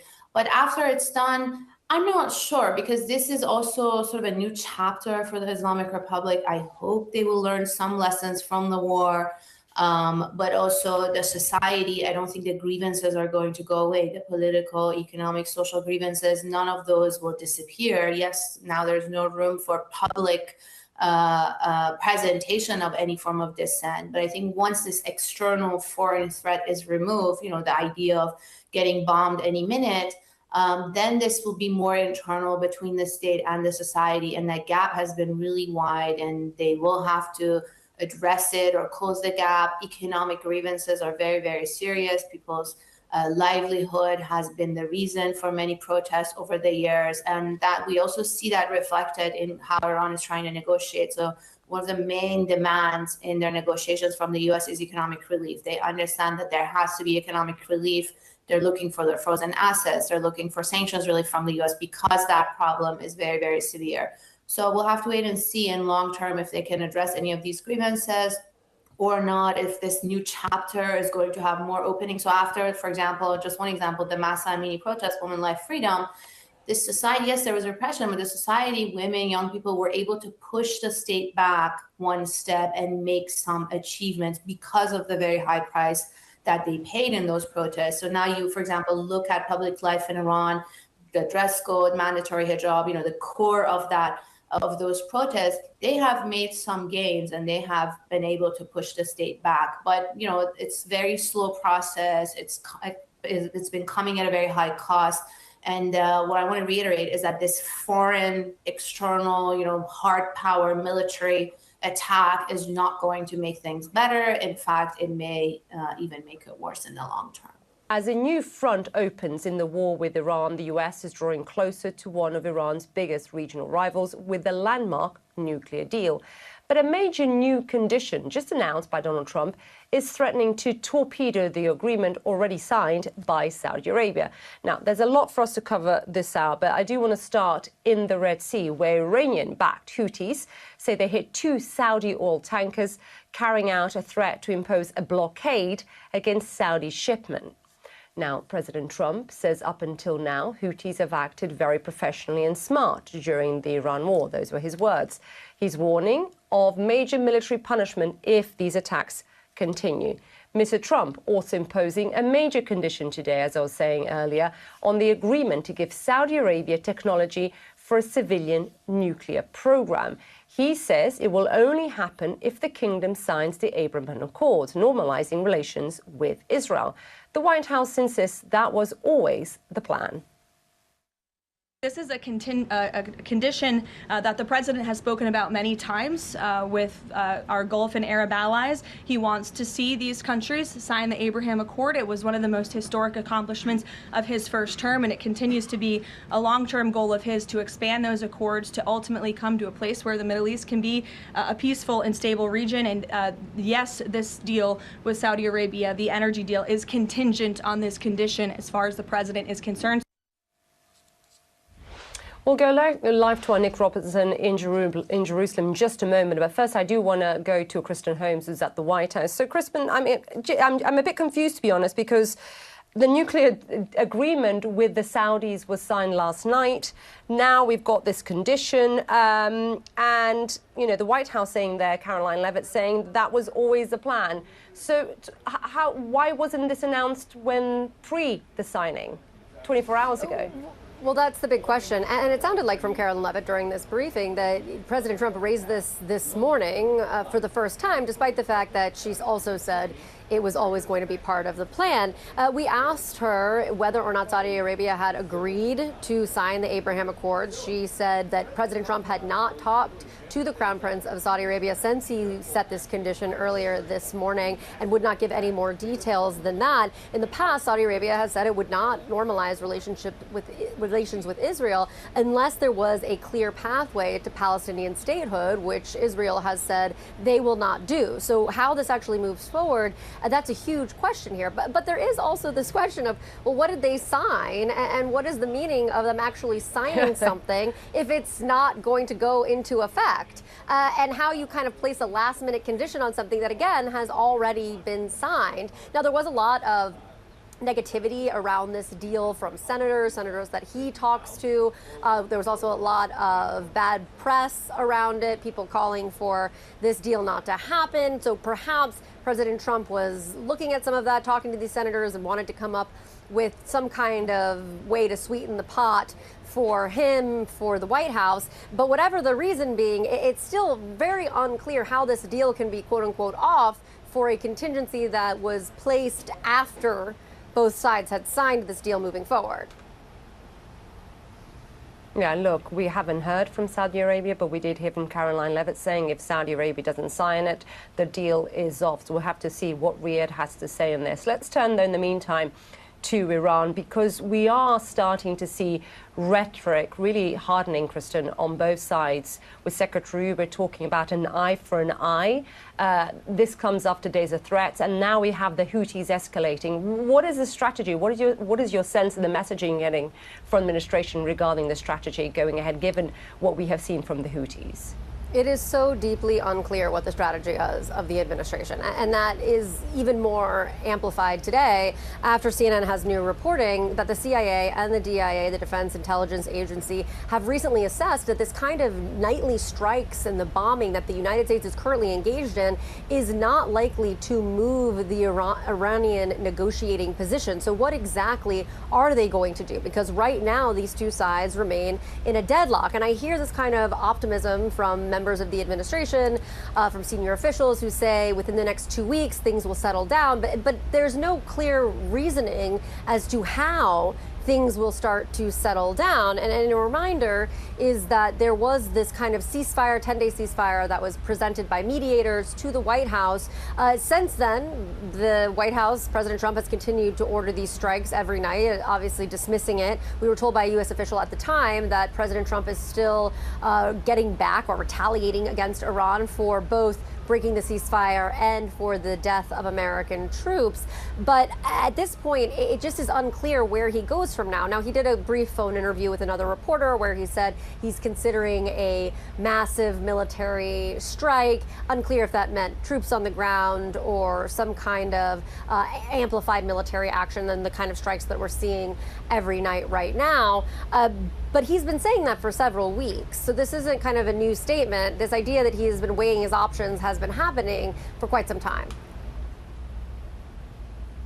Stay with us, Kristen. We've got our Nick Robertson with us, who's joining us from Jerusalem. So, Nick, Kristen and I were talking about this deal this nuclear agreement that we were hearing, and the United States saying now it won't happen unless normalization, of course, goes through on the Abraham Accords. From what I understand, and you know this story better than most, Saudi Arabia has previously said they would not recognize Israel without the establishment of a Palestinian state. So how realistic then is this condition? Because Caroline Levitt, the White House press secretary, said a few hours ago, if Saudi Arabia doesn't sign, the deal is off. Look, to me, from all the conversations I've had with Saudi diplomats, the top tier and rungs down below over the past couple of years, the message, and I've kept pushing back on, well, can't you sort of do a normalization? Isn't that going to improve the situation? And you know, there's a peace in Gaza now, which has been a big part of the problem. How Israel responded to Hamas's brutal attacks on October the 7th. 1,200 Israelis killed, 250 Israelis taken hostage, and more than 70,000 Palestinians killed in the aftermath. the Saudis, the message I've got back every single time, and it's become stronger and clearer without equivocation, that unless Israel is willing to recognize a Palestinian state, a viable, sort of reversible pathway to a Palestinian state, then there's no moving forward on normalization. And the frank assessment in Saudi Arabia is that Prime Minister Benjamin Netanyahu isn't the Prime Minister of Israel that can deliver that, because they don't believe that he sincerely wants to have a Palestinian state, and they've listened to the times when he has uttered those words. So it does seem to me what the White House has introduced here, and look, let's face it, this was a pretty big about turn. It is a roadblock at the moment. There could be ways around it. Let's not preclude that. Don't expect the Saudis to go public with their anger and frustration. They're very good at keeping that in. But I would say just look at where we are tonight, just to bring in the Houthis, and they're hitting Saudi oil tankers in the Red Sea, and President Trump saying, if you do that again, I'll come in and hit you Houthis, and I'll hit you Iran because you're behind it. And the Saudis, from the sources I've been talking to, have been saying that if the Houthis were to do this sort of action, then the Saudis would have a military response against the Houthis. That could be a pretty big escalation. To do that, they're going to want to know that they have the United States at their back. If you're in Riyadh right now and you're trying to figure out what is your move against the Houthis and where is President Trump behind you on that, what is said today, can you count on it tomorrow? This is sort of just a microcosm, a small slice, if you will, of the uncertainty that's going on in this region at the moment. Such great insight on the Houthi front, Nick. Thank you very much. Really appreciate it for us there in Jerusalem. Also to Kristen Holmes at the White House. Well, the EU is calling the Houthis' threats to impose a maritime blockade, as Nick was saying there in the Red Sea, a dangerous escalation, saying it could jeopardize regional stability.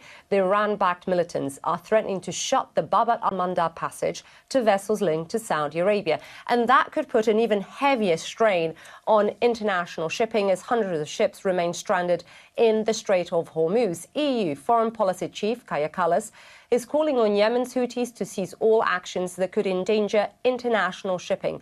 Let's get more on this. I'm joined now by Colin Clark, the Executive Director of the Soufan Centre. Colin, great to have you back on the show. Look, the last time you and I spoke, we were talking not many months ago, we were discussing the threat from the Houthis, and here we are again with the Houthis seemingly making good on their threat to target Saudi ships in the Red Sea.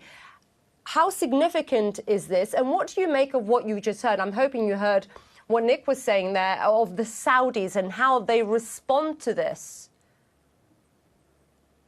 Thanks for having me, Issa. You're right, we've been having this conversation since the war kicked off back in late February. And a lot of speculation at the time was which of Iran's proxies would jump into the mix and come to Tehran's aid. The Houthis have largely sat this conflict out. And, you know, most, including myself, suspected that wasn't because of a lack of capability, but because the Iranians were holding them as an ace up their sleeve or keeping them around for a rainy day. I think what this conflict has proven so far is that Iran has a real knack for timing, and it understands this phased approach to the war, hence the timing of Houthi involvement when oil is going up and there's a lot of political pressure on Trump. This was well played by the Iranians. However, it could still escalate if the Saudis are now dragged in. Yeah, and I'm going to ask my producer, Vicky, can you bring up that map again? Just want to show viewers where the Bab al-Mandab Strait is. Bidik is the choke point, right, at the southern end of the Red Sea. There we go. If we bring the banner down so people can see it, right, you can see it now.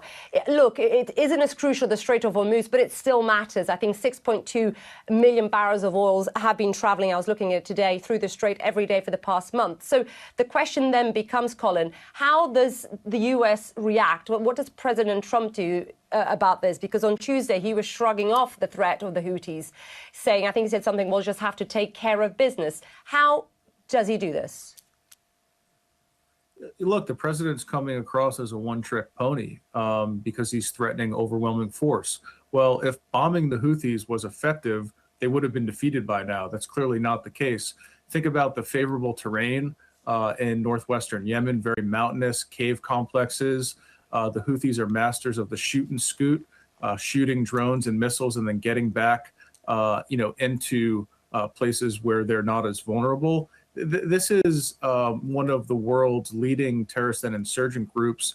And moreover, if you think about who's in charge now in Iran, right? The IRGC hardliners that are now running the country, they've spent the past 2 decades watching the United States fight in Iraq and Afghanistan. They understand the pressure points. They understand the leverage that asymmetric warfare brings. And frankly, I think they understand quite well domestic political constraints that the president's facing at the moment.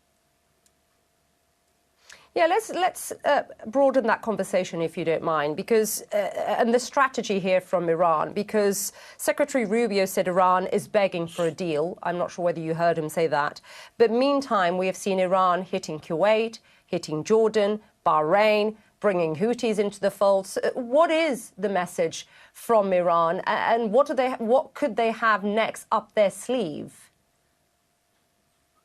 Well, I don't think the Iranians are begging for a deal. I think that's a smokescreen from the administration because they've been caught flat-footed. I think what's next for Iran, there's a number of different pressure points in addition to their proxies. Think about their mosaic defense. It's very layered. It's very decentralized. They've clearly retained the ability to launch missiles and drones at Gulf Arab states to disrupt the global economy and essentially hold it hostage. And we haven't even gotten into Iranian transnational terrorism capabilities. One of my concerns in March was the potential for sleeper cells, either in the United States or elsewhere in the West and Europe.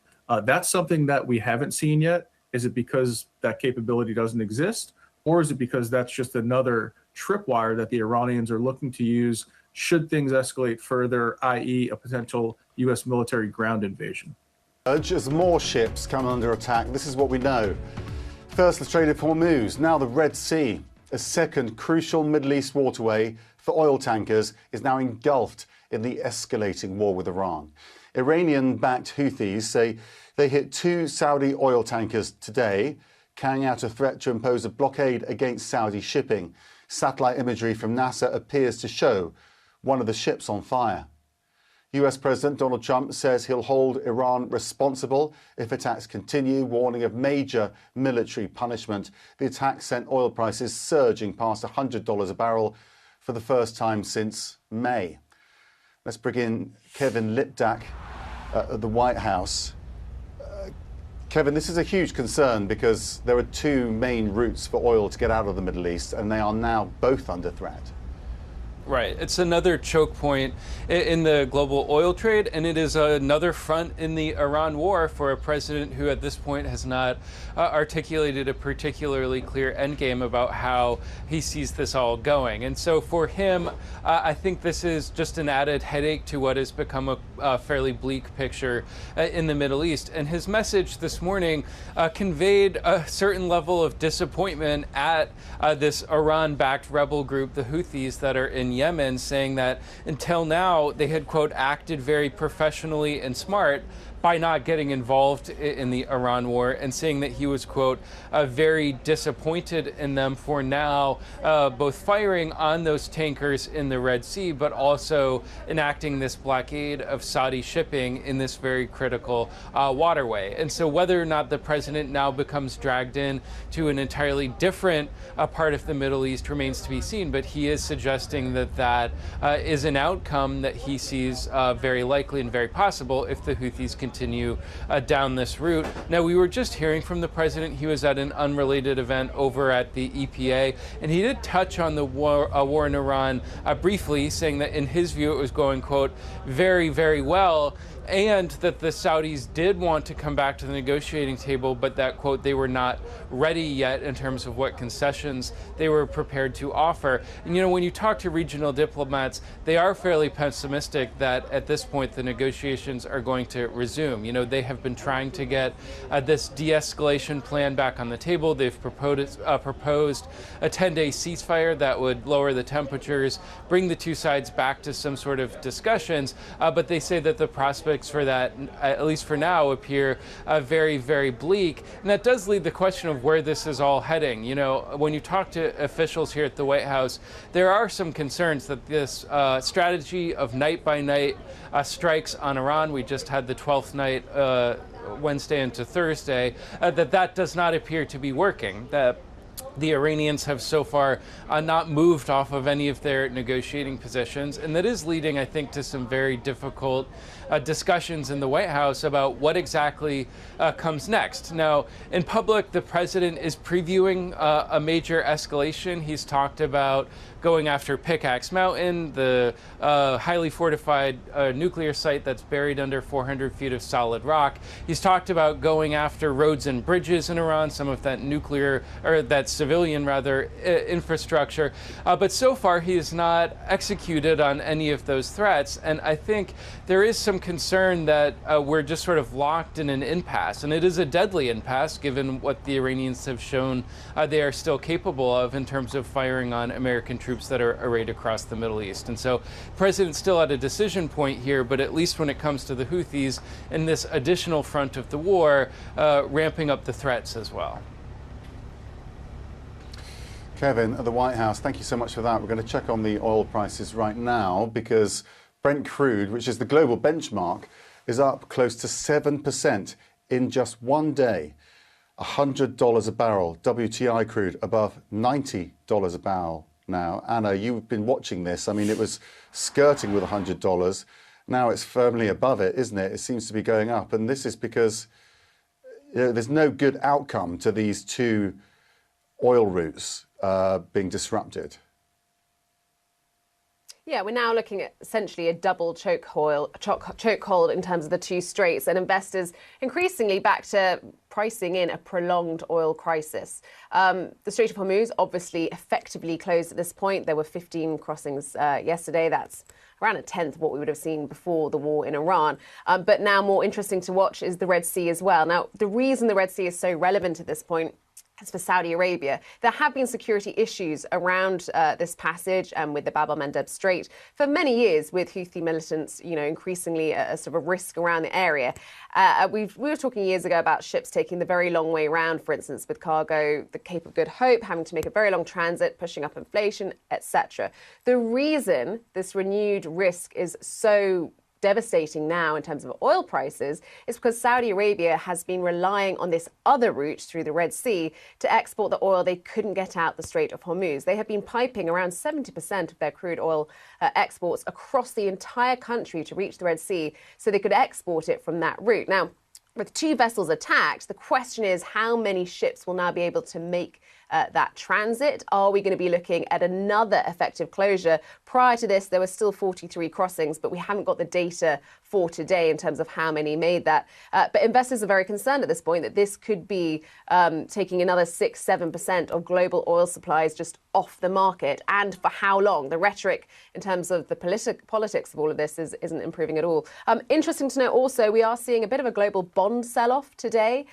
Investors increasingly worrying about what this means for inflation, what this means for interest rates, and that will just increase the borrowing for governments, across the world. Thanks. Yeah, Anna, thank you. President Trump putting new conditions on what previously was believed to be a signed and sealed civilian nuclear deal between the US and Saudi Arabia. The president now says the agreement is contingent on Riyadh joining the Abraham Accords, which would normalize its diplomatic ties with Israel. That demand is being applauded by Israeli Prime Minister Benjamin Netanyahu. President Trump also says there will be no enrichment of material and the deal pertains only to non-military use. Earlier, the White House spokesperson was asked why Saudi Arabia was offered a civilian nuclear deal by the US, but Iran wasn't. This agreement is still being worked out. It will eventually, hopefully, be finalized with the condition that the president spoke about this morning. But this agreement in particular, as it's been discussed thus far, does give priority access for American companies in the Saudi nuclear energy program, which will ultimately benefit American industry workers and supply chains. So the deal that has been discussed thus far and will continue to be discussed absolutely puts America first, and that's obviously very important to this president. Nick Robertson joins us now from Jerusalem. Nick, I just wanted to ask you about this deal with Saudi Arabia, because it seems to have changed after it was signed, which is interesting. But it's a very difficult situation, this, isn't it? For Saudi Arabia to sign the Abraham Accords, it would want something in return, presumably, and it wants a two-state solution for the Palestinian area, and that's something that Israel wouldn't want, presumably. So it's very complex, and it's putting Saudi Arabia in a very difficult position, isn't it? I think Saudi Arabia has sort of maybe woken up to one sort of a day and goes to bed with an entirely different view of the world, and one that's a bit more troubling, and that's for a number of reasons. I think just take a broad step back here.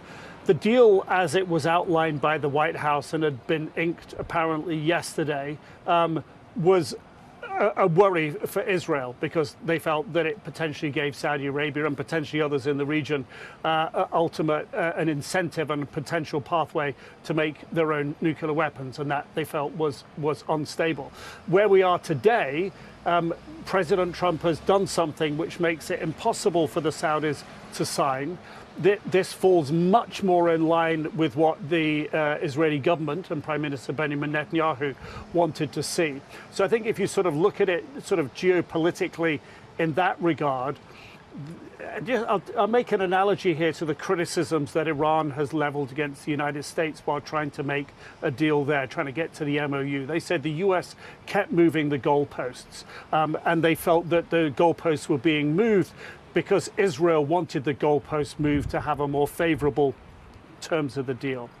Here we are again, where it's Saudi Arabia that's looking at a situation here where the goalposts appear to have moved, and the new position of the goalposts is more favorable, it appears, to Israel and what Israel wants than what Saudi Arabia wanted. Now, that's just one part of the picture. You've been talking about the Houthis attacking Saudi oil shipping in the Red Sea. Now, President Trump today said if the Houthis do it again, he will come out and hit the Houthis and hit Iran. That's a great message for the Saudis, who undoubtedly will feel that there is a military signal they want to send to the Houthis as well. But if you're in Riyadh, you've had these two conundrums delivered to you today. On the one hand, the president changing his message so he's not in your side, it appears. And the other one where the president is saying, I am on your side and I'll support you, you know, if things heat up even more with the Houthis. So if you're the Crown Prince in Riyadh tonight, you are probably wondering how much can you count on President Trump for that support against the Houthis? What's it going to look like? How long is it going to last? I don't think we're going to hear any public criticism coming from the Saudis about this, Max, but it amplifies and I think signals more broadly the concern across this region about how President Trump is handling this very, very complex, interlinking geopolitical jigsaw, where he is the one coming under maximum pressure at the moment because the price of oil is skyrocketing, and that's exactly what the Iranians want. So he's at the losing end of the equation as well as things stand tonight. $100 a barrel. Energy markets are now pricing in renewed fighting in the Middle East after an oil tanker was apparently struck in the Red Sea. Brent over 100, and that's the first time since May. The West Texas benchmark is lower. Even so, the price of US crude returned to pre-crisis ceasefire levels. Yemen's Houthi rebels say they targeted 2 Saudi tankers. Satellite imagery appears to show one of them on fire. Marco Rubio, the US Secretary of State, says the Houthis were, in his words, suckered by Iran into attacking a key shipping lane, and Tehran will pay for it. I think I saw Arachi, their foreign minister, who the other day say or something about their policies, an eye for an eye. The president's policy is a head for an eye. I mean, honestly, that's what it's going to be. I mean, they will pay a very heavy price for the things they're doing. They're already paying a very heavy price. Nick Robertson's in Jerusalem. Good evening to you, Nick. A slightly different question to begin with, which really is a head for an eye. But do the Houthis or the Iranians, their capacity of the US ratchets up retaliation, aiming to stop them attacking in the first place? Will it work? Not in the short term. And eye for an eye, that's exactly what the Iranians did today. The US overnight last night struck an Iranian border post on the Iraqi border. 2 people were killed, big explosion. A few hours later, 30 miles away, the Iranians hit a Kuwaiti border post on the border with Iraq. That is an eye for an eye. It has a literal meaning here. It's not figurative. So when the Iranians say they're going to do something, they do it. When President Trump says he's going to do something, he's done it as well. And so both sides seem to be locked in to this cycle, and the Houthis seem to be joining that cycle at potentially very high cost as well. Okay, so the Houthis join on the Red Sea side. That is a major development in terms of higher oil and energy prices. But how do we get out of this? Where is the method to get out of this? I think the method to get out of this at the moment is escalation. That's the reality of what we're seeing on the ground. We're in a period of escalation. The Houthis are part of that. It's surprising that the Saudis haven't responded militarily yet to the Houthis. President Trump said he will if they do it again. And the reason I say escalation is the way out of it, because both sides are testing each other's will. President Trump and we heard it from Marco Rubio today, we're going to keep hitting them until they stop blowing up ships on the Strait of Hormuz. And now you can add in the Red Sea along with that as well. So, and the Iranians are saying, well, you hit us and we're going to hit you back. So really that's where we're at. No one is now seriously talking about how do we get out of this, the Iranians' ability to withstand this pain, and President Trump figuring out ways in which he could try to put more pain on them to bring them to the table quicker, which is clearly what he wants to do. From very simply, at an Iranian perspective, all they wanted to do was drive up the price of oil quickly, and haven't they just done that? We begin with the breaking news. Tankers attacked. An Iran-backed militant group claims it has just hit 2 Saudi oil tankers in the Red Sea. A daring strike, and you can look at your map, right? The Strait of Hormuz is nowhere near the Red Sea. So this is an expansion of this war. Just look at the geography. As explosions are at the same time rocking Iran, and President Trump is waffling, facing a critical decision point. This is what Trump told supporters, actually, just a very short time ago. This skirmish we have going on, I call it a skirmish. This is with this skirmish we have with the Islamic Republic of Iran, and I call it that because, let me tell you, they're getting hit so hard. Perhaps Trump thinks minimizing it as a skirmish will make Americans think it doesn't matter and isn't a big deal. Maybe like last night when he posted about American troop deaths in what he called a military conflict, clearly making the point that the Iran war isn't a big deal compared to other wars. But those hollow words, skirmish, come even as Trump threatens to launch the war into completely uncharted and dangerous territory. He writes, from this point forward, anytime the Islamic Republic of Iran shoots at a ship in the Strait of Hormuz, whether it be by missile, rocket, drone, or any other device or weapon, the United States will bomb and destroy, then he puts in all caps, one bridge or power plant, including those located next to or in the capital city of Tehran. Now, threatening bridges and power plants in Iran's capital, and doing so explicitly, right? That's home to 10 million people, almost all of them civilian, is not something any American president has done before, and there's a reason for that. America doesn't threaten countries with wiping out their civilizations. Well, America didn't until Trump did. As for Iran's response, the foreign minister tonight posting, our defense doctrine is clear, eye for an eye. Any aggression against Iran, including our infrastructure, will compel a powerful and decisive response. And as for Trump's skirmish, he says that it is still being fought for one reason. What we're doing now is we're ending any chance where they can have a nuclear missile. Which still does not add up, because before the war even started, America's intelligence agencies were in agreement that Iran was not building a nuclear weapon. In fact, go back to March of 2025. Trump's director of national intelligence at the time, Tulsi Gabbard, said this. The IC continues to assess that Iran is not building a nuclear weapon, and Supreme Leader Khamenei has not authorized the nuclear weapons program that he suspended in 2003. That was Trump's, that Tulsi Gabbard, right? That was Trump's DNI. And that was before Trump's first bombing series in Iran last summer. Never mind before this Iran war. But after Trump bombed Iran last summer, and before he launched the war, he was detailed, and he repeated again and again, that Iran's nuclear enrichment capabilities had been totally obliterated. Iran's key nuclear enrichment facilities have been completely and totally obliterated. It was obliterated like nobody's ever seen before. And in June, we obliterated Iran's nuclear capacity. America's armed forces obliterated Iran's key nuclear facilities. We obliterated it, just obliterated their nuclear potential. So, I mean, just that last one right there, obliterated, quote, even their nuclear potential. So then how is he now ending any chance where they could have a nuclear missile when he's already done it? So the war was launched despite all of those comments anyway, without any explanation to this day of why apparently all of those things that Trump said so repeatedly were not true. And hundreds of American troops have now been injured in the war. 18 are now confirmed dead.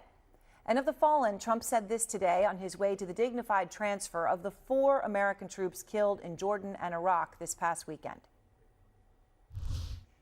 All of them said very strongly, we cannot let Iran have a nuclear weapon. They won't have a nuclear weapon. So we're going to honor them.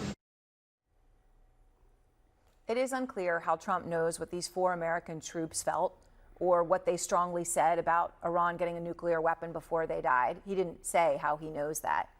But the 4 troops who died fell while serving their country, following orders and doing their jobs as part of the greatest military on earth. They are Army First Lieutenant Tyler James Feehan, Army Sergeant Angel Rampersad, Army Private Isabella Gonzalez, and Army Staff Sergeant Michael Emmanuel Swinton. Swinton was 30 years old, and he died during what's being called a controlled explosion to destroy an attack drone. His stepfather tells Outfront that he was always a good brother. He was a good son. He was the father of 2 young kids and had just bought a home with his wife before this deployment. Kevin Liptak is out front live outside the White House. And Kevin, I know you are speaking to your sources there tonight as we have another night of massive strikes across Iran. What's the thinking on the effectiveness of them?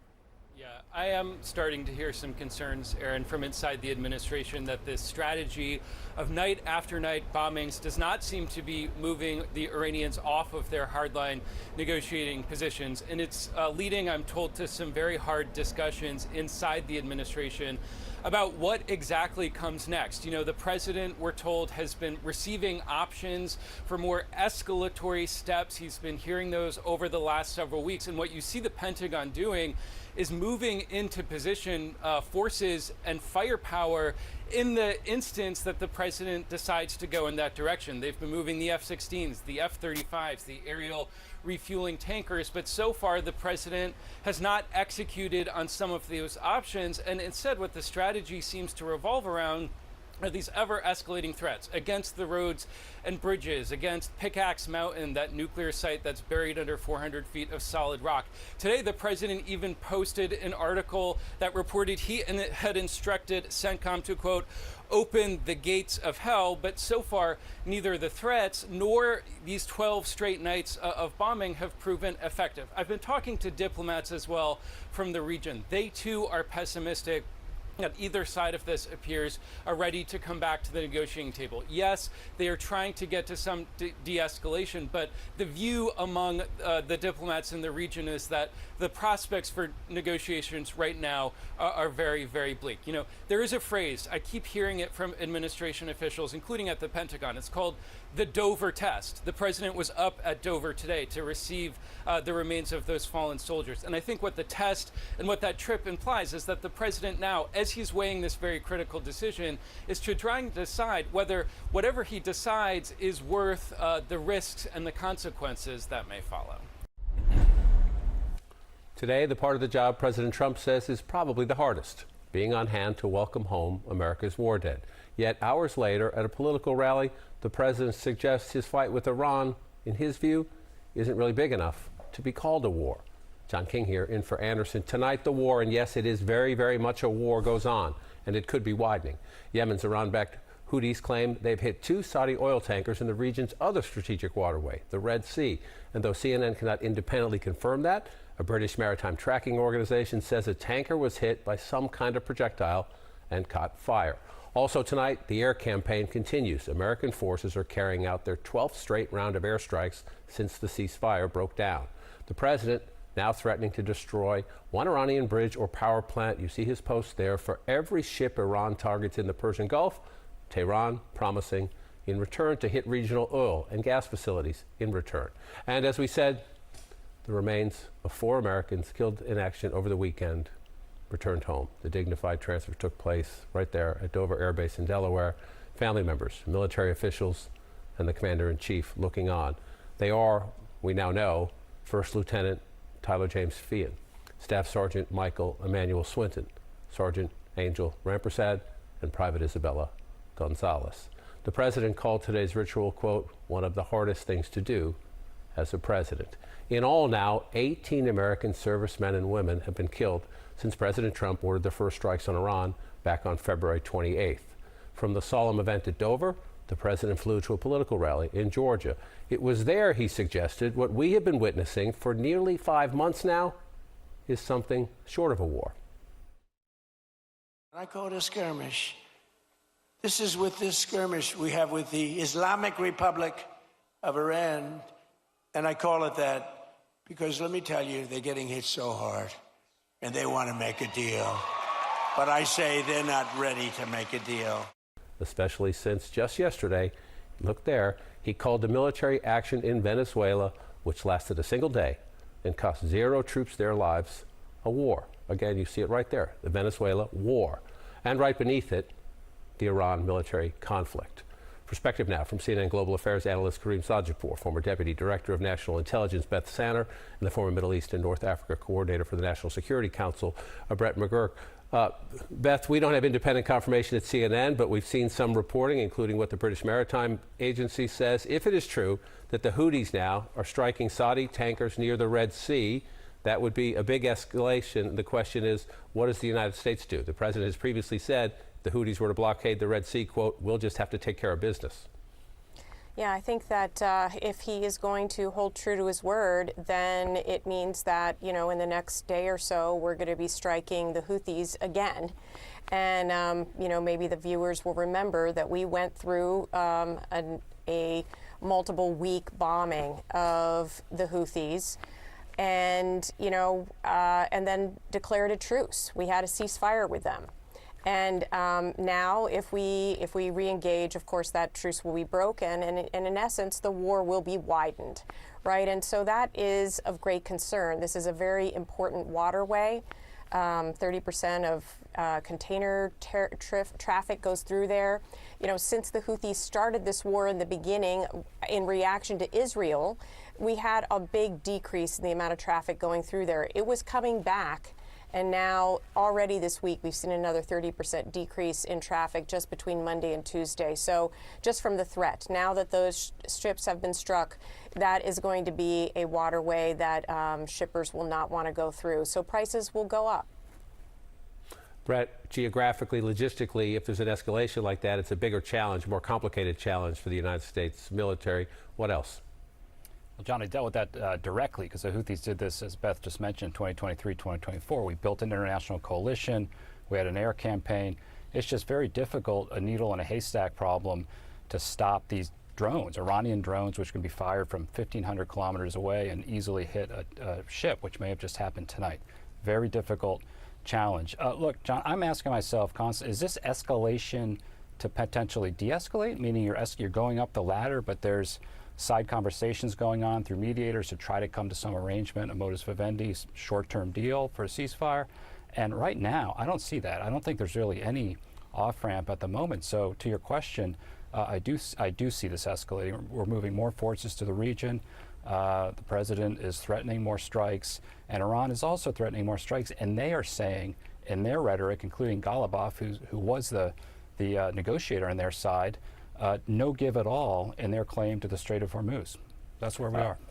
Karim, do you agree with that assessment, that you don't see any effort to, again, sometimes escalate to bring about some sort of an off-ramp or at least diplomacy at the table? And to add to that, as Brett talks about the president saying more strikes, he's being more specific, saying a bridge or a power plant for every ship Iran targets in the Strait. Now, we've heard that from the president before, but that would be a major escalation. So, John, the president's words over the last 5 months have been incredibly inconsistent, erratic, contradictory, and the challenge is that, you know, do the Iranians take his words seriously? Do our partners in the Middle East take his words seriously? The challenge is that Iran has been preparing for war with the United States for 47 years. They are 100% focused on this war. Whole of government is focused. That isn't the case with the Trump administration. As you alluded to from the outset, he called this just a little excursion.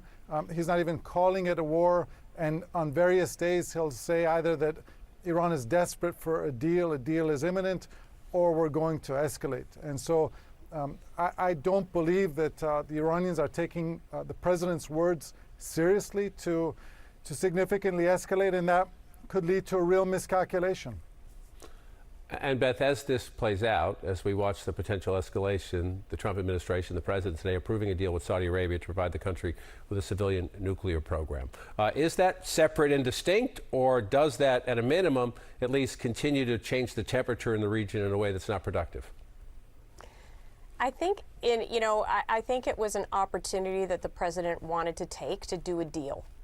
And I think the question is this deal so transactional that it's expediency over some other considerations? I mean, we have to remember that Saudi Arabia denied the U.S. military use of its airspace in order to escort commercial shipping, which they benefit from, in the Strait of Hormuz.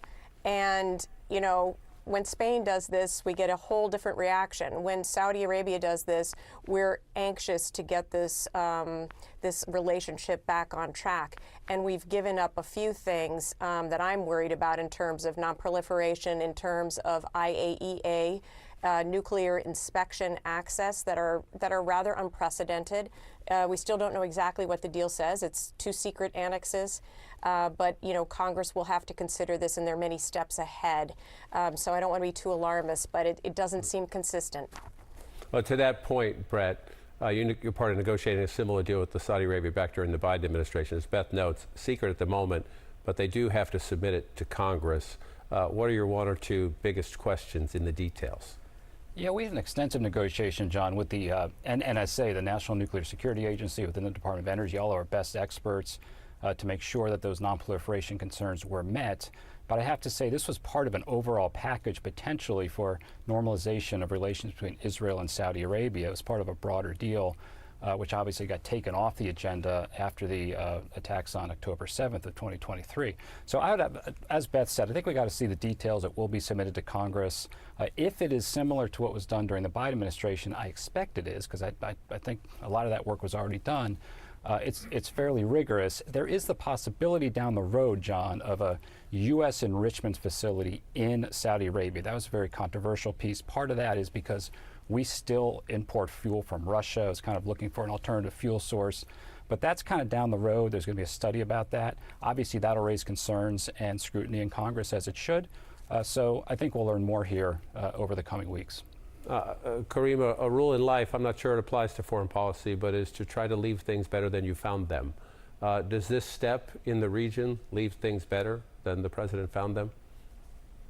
So, John, this war was meant in part to avert a nuclear-armed Iran. And there is a legitimate fear that we will look back several years from now and say that this war actually convinced Iran's leadership once and for all that they need nuclear weapons as a deterrent to stay in power.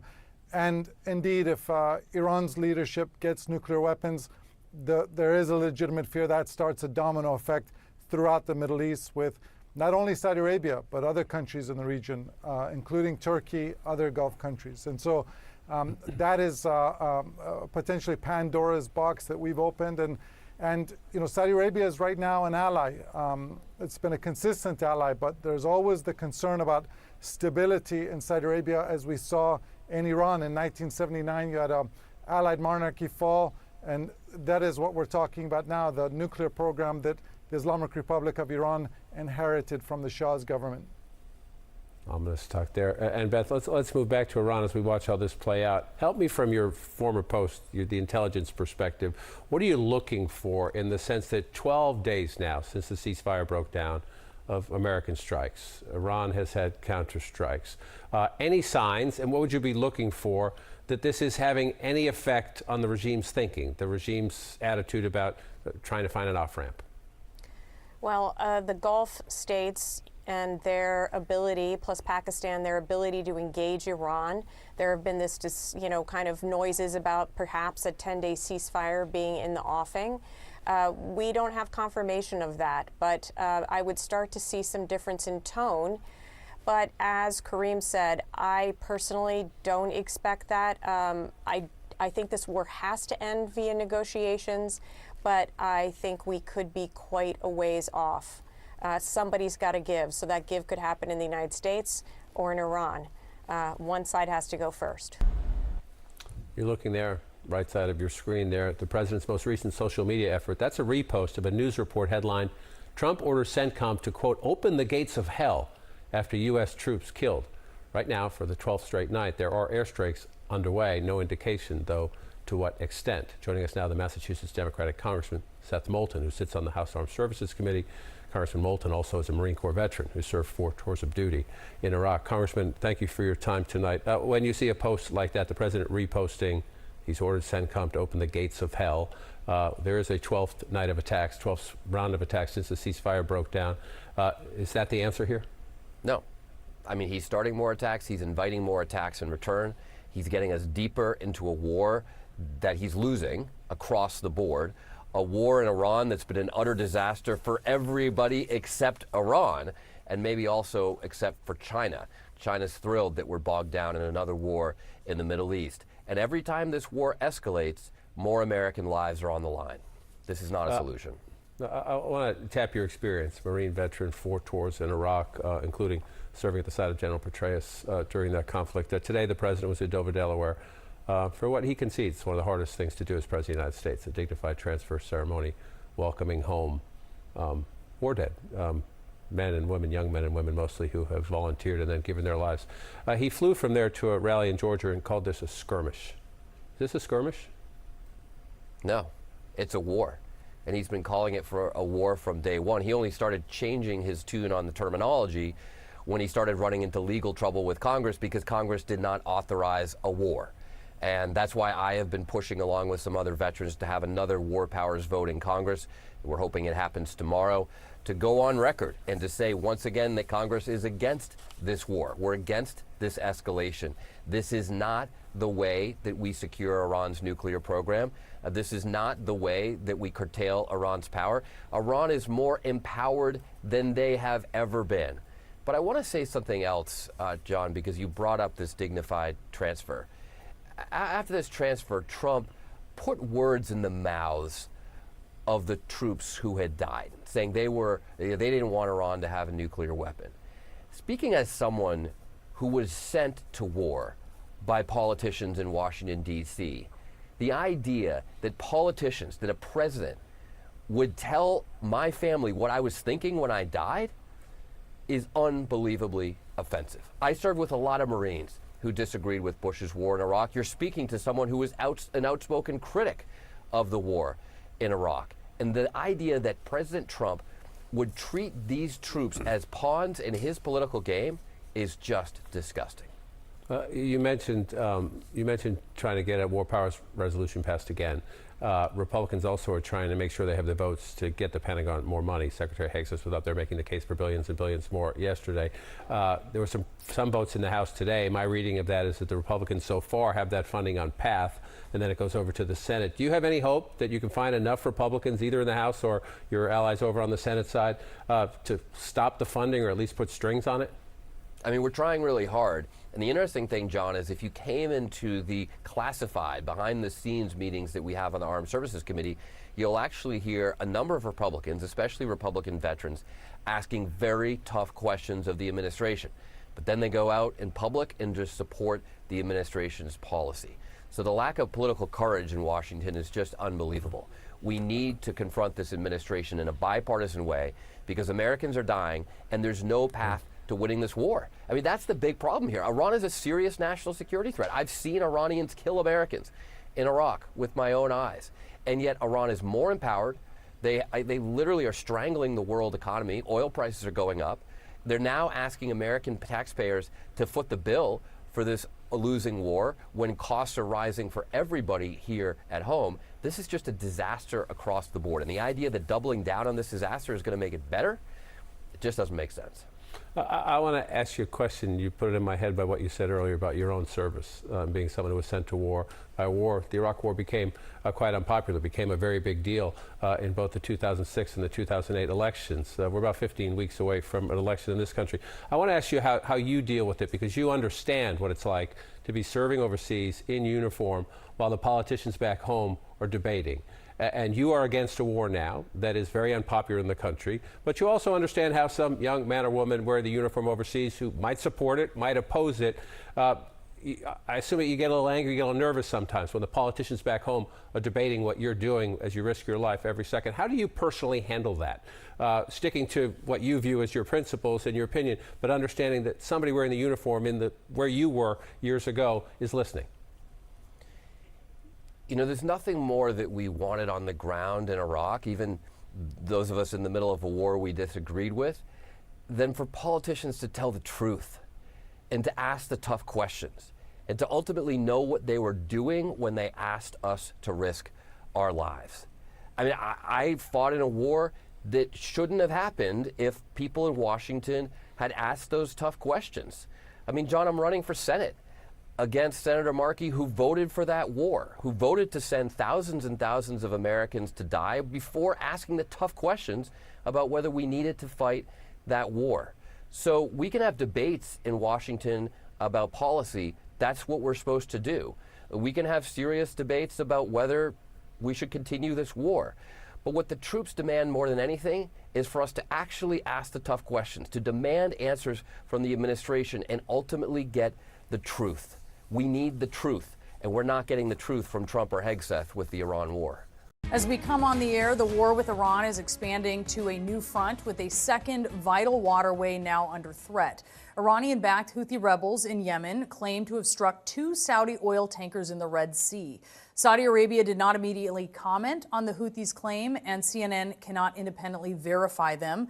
But GPS tracking services do show vessels turning around to avoid passing through this second crucial corridor for global commerce. Tonight is the 12th night in a row that the U.S. has dropped bombs on Iran. And President Trump is making menacing threats about attacking bridges and power plants, infrastructure used by Iranian civilians. But the renewed bombing campaign has left experts skeptical that it will actually drive Iran back to the negotiating table. So then, what will? What is the plan? If that cycle sounds familiar, so will the president's remarks today about the war. A war, remember, that he confidently proclaimed in early March would last just 4 to 6 weeks. This is with this skirmish we have with the Islamic Republic of Iran, and I call it that because, let me tell you, they're getting hit so hard, and they want to make a deal. But I say they're not ready to make a deal, because every time they make a deal, they want to change it and everything. They're not ready. They'll be ready very soon. Define soon, because President Trump has been saying Iran wants to make a deal since March. He has said it dozens of times. Will Iran really be ready to end this war very soon? Polls show Americans are already there. The vast majority don't think the war is worth it. And we witnessed the cost of the war today, the human toll, at Dover Air Force Base. So did President Trump, as he and top government officials witnessed this, the dignified transfer of 4 American service members killed in action in the Middle East over the weekend. They are indeed great heroes, actually. They said, and all of them said very strongly, we can't let cannot let Iran have a nuclear weapon. They won't have a nuclear weapon. So we're going to honor them. And one of the hardest things to do, for me, it's one of the hardest things to do as a president, but has to be done. As we go to honor these soldiers, do you have an update on the investigation as to how they were killed in Jordan? No, they're doing that. That'll be released. There was a report you know what? that it was Iran targeting barracks. I don't know. Well, they're going to pay a big price. They're being decimated. Well, the war in Iran is showing no signs of slowing down tonight. Central Command says the United States just completed its 12th consecutive round of strikes against Iran to further degrade Iran's ability to attack commercial ships. It comes as President Trump issued a stark warning. Quote, "From this point forward, anytime the Islamic Republic of Iran shoots at a ship in the Strait of Hormuz, the United States will bomb and destroy one bridge or power plant, including those located next to or in the capital city of Tehran." And the threat came as Trump marked an especially somber day in this war: the dignified transfer of 4 U.S. service members recently killed in the Middle East: Private Isabella Gonzalez, First Lieutenant Tyler Finn, Sergeant Angel Rampersad, Staff Sergeant Michael Swinton. The president paid his respects to them today, but he took a lot of heat for saying this about them before the ceremony. They are indeed great heroes, actually. They said, and all of them said very strongly, we cannot let Iran have a nuclear weapon. They won't have a nuclear weapon. So we're going to honor them. And one of the hardest things to do, for me, it's one of the hardest things to do as a president, but has to be done. The U.S. Central Command says that the military has completed a 12th straight night of strikes on Iran as Donald Trump and Iranian leaders continue to trade threats. The U.S. president is now vowing to destroy Iranian bridges and power plants every time Iran strikes a ship in the Strait of Hormuz. Tehran responded that any such U.S. attacks would be met with a powerful and decisive response. President Trump attended a dignified transfer on Wednesday for 4 U.S. service members killed in the Middle East. At an event in Georgia earlier, the president claimed that, quote, Americans aren't against the war, even though the latest polling suggests otherwise. This skirmish we have going on, I call it a skirmish. This is with this skirmish we have with the Islamic Republic of Iran, and I call it that because, let me tell you, they're getting hit so hard, and they want to make a deal. But I say they're not ready to make a deal, because every time they make a deal, they want to change it and everything. They're not ready. They'll be ready very soon. We're getting our first satellite images from NASA that appear to show a Saudi-flagged oil tanker on fire in the Red Sea. Yemen's Iran-backed Houthi rebels say they hit 2 tankers earlier, claiming that they violated their blockade.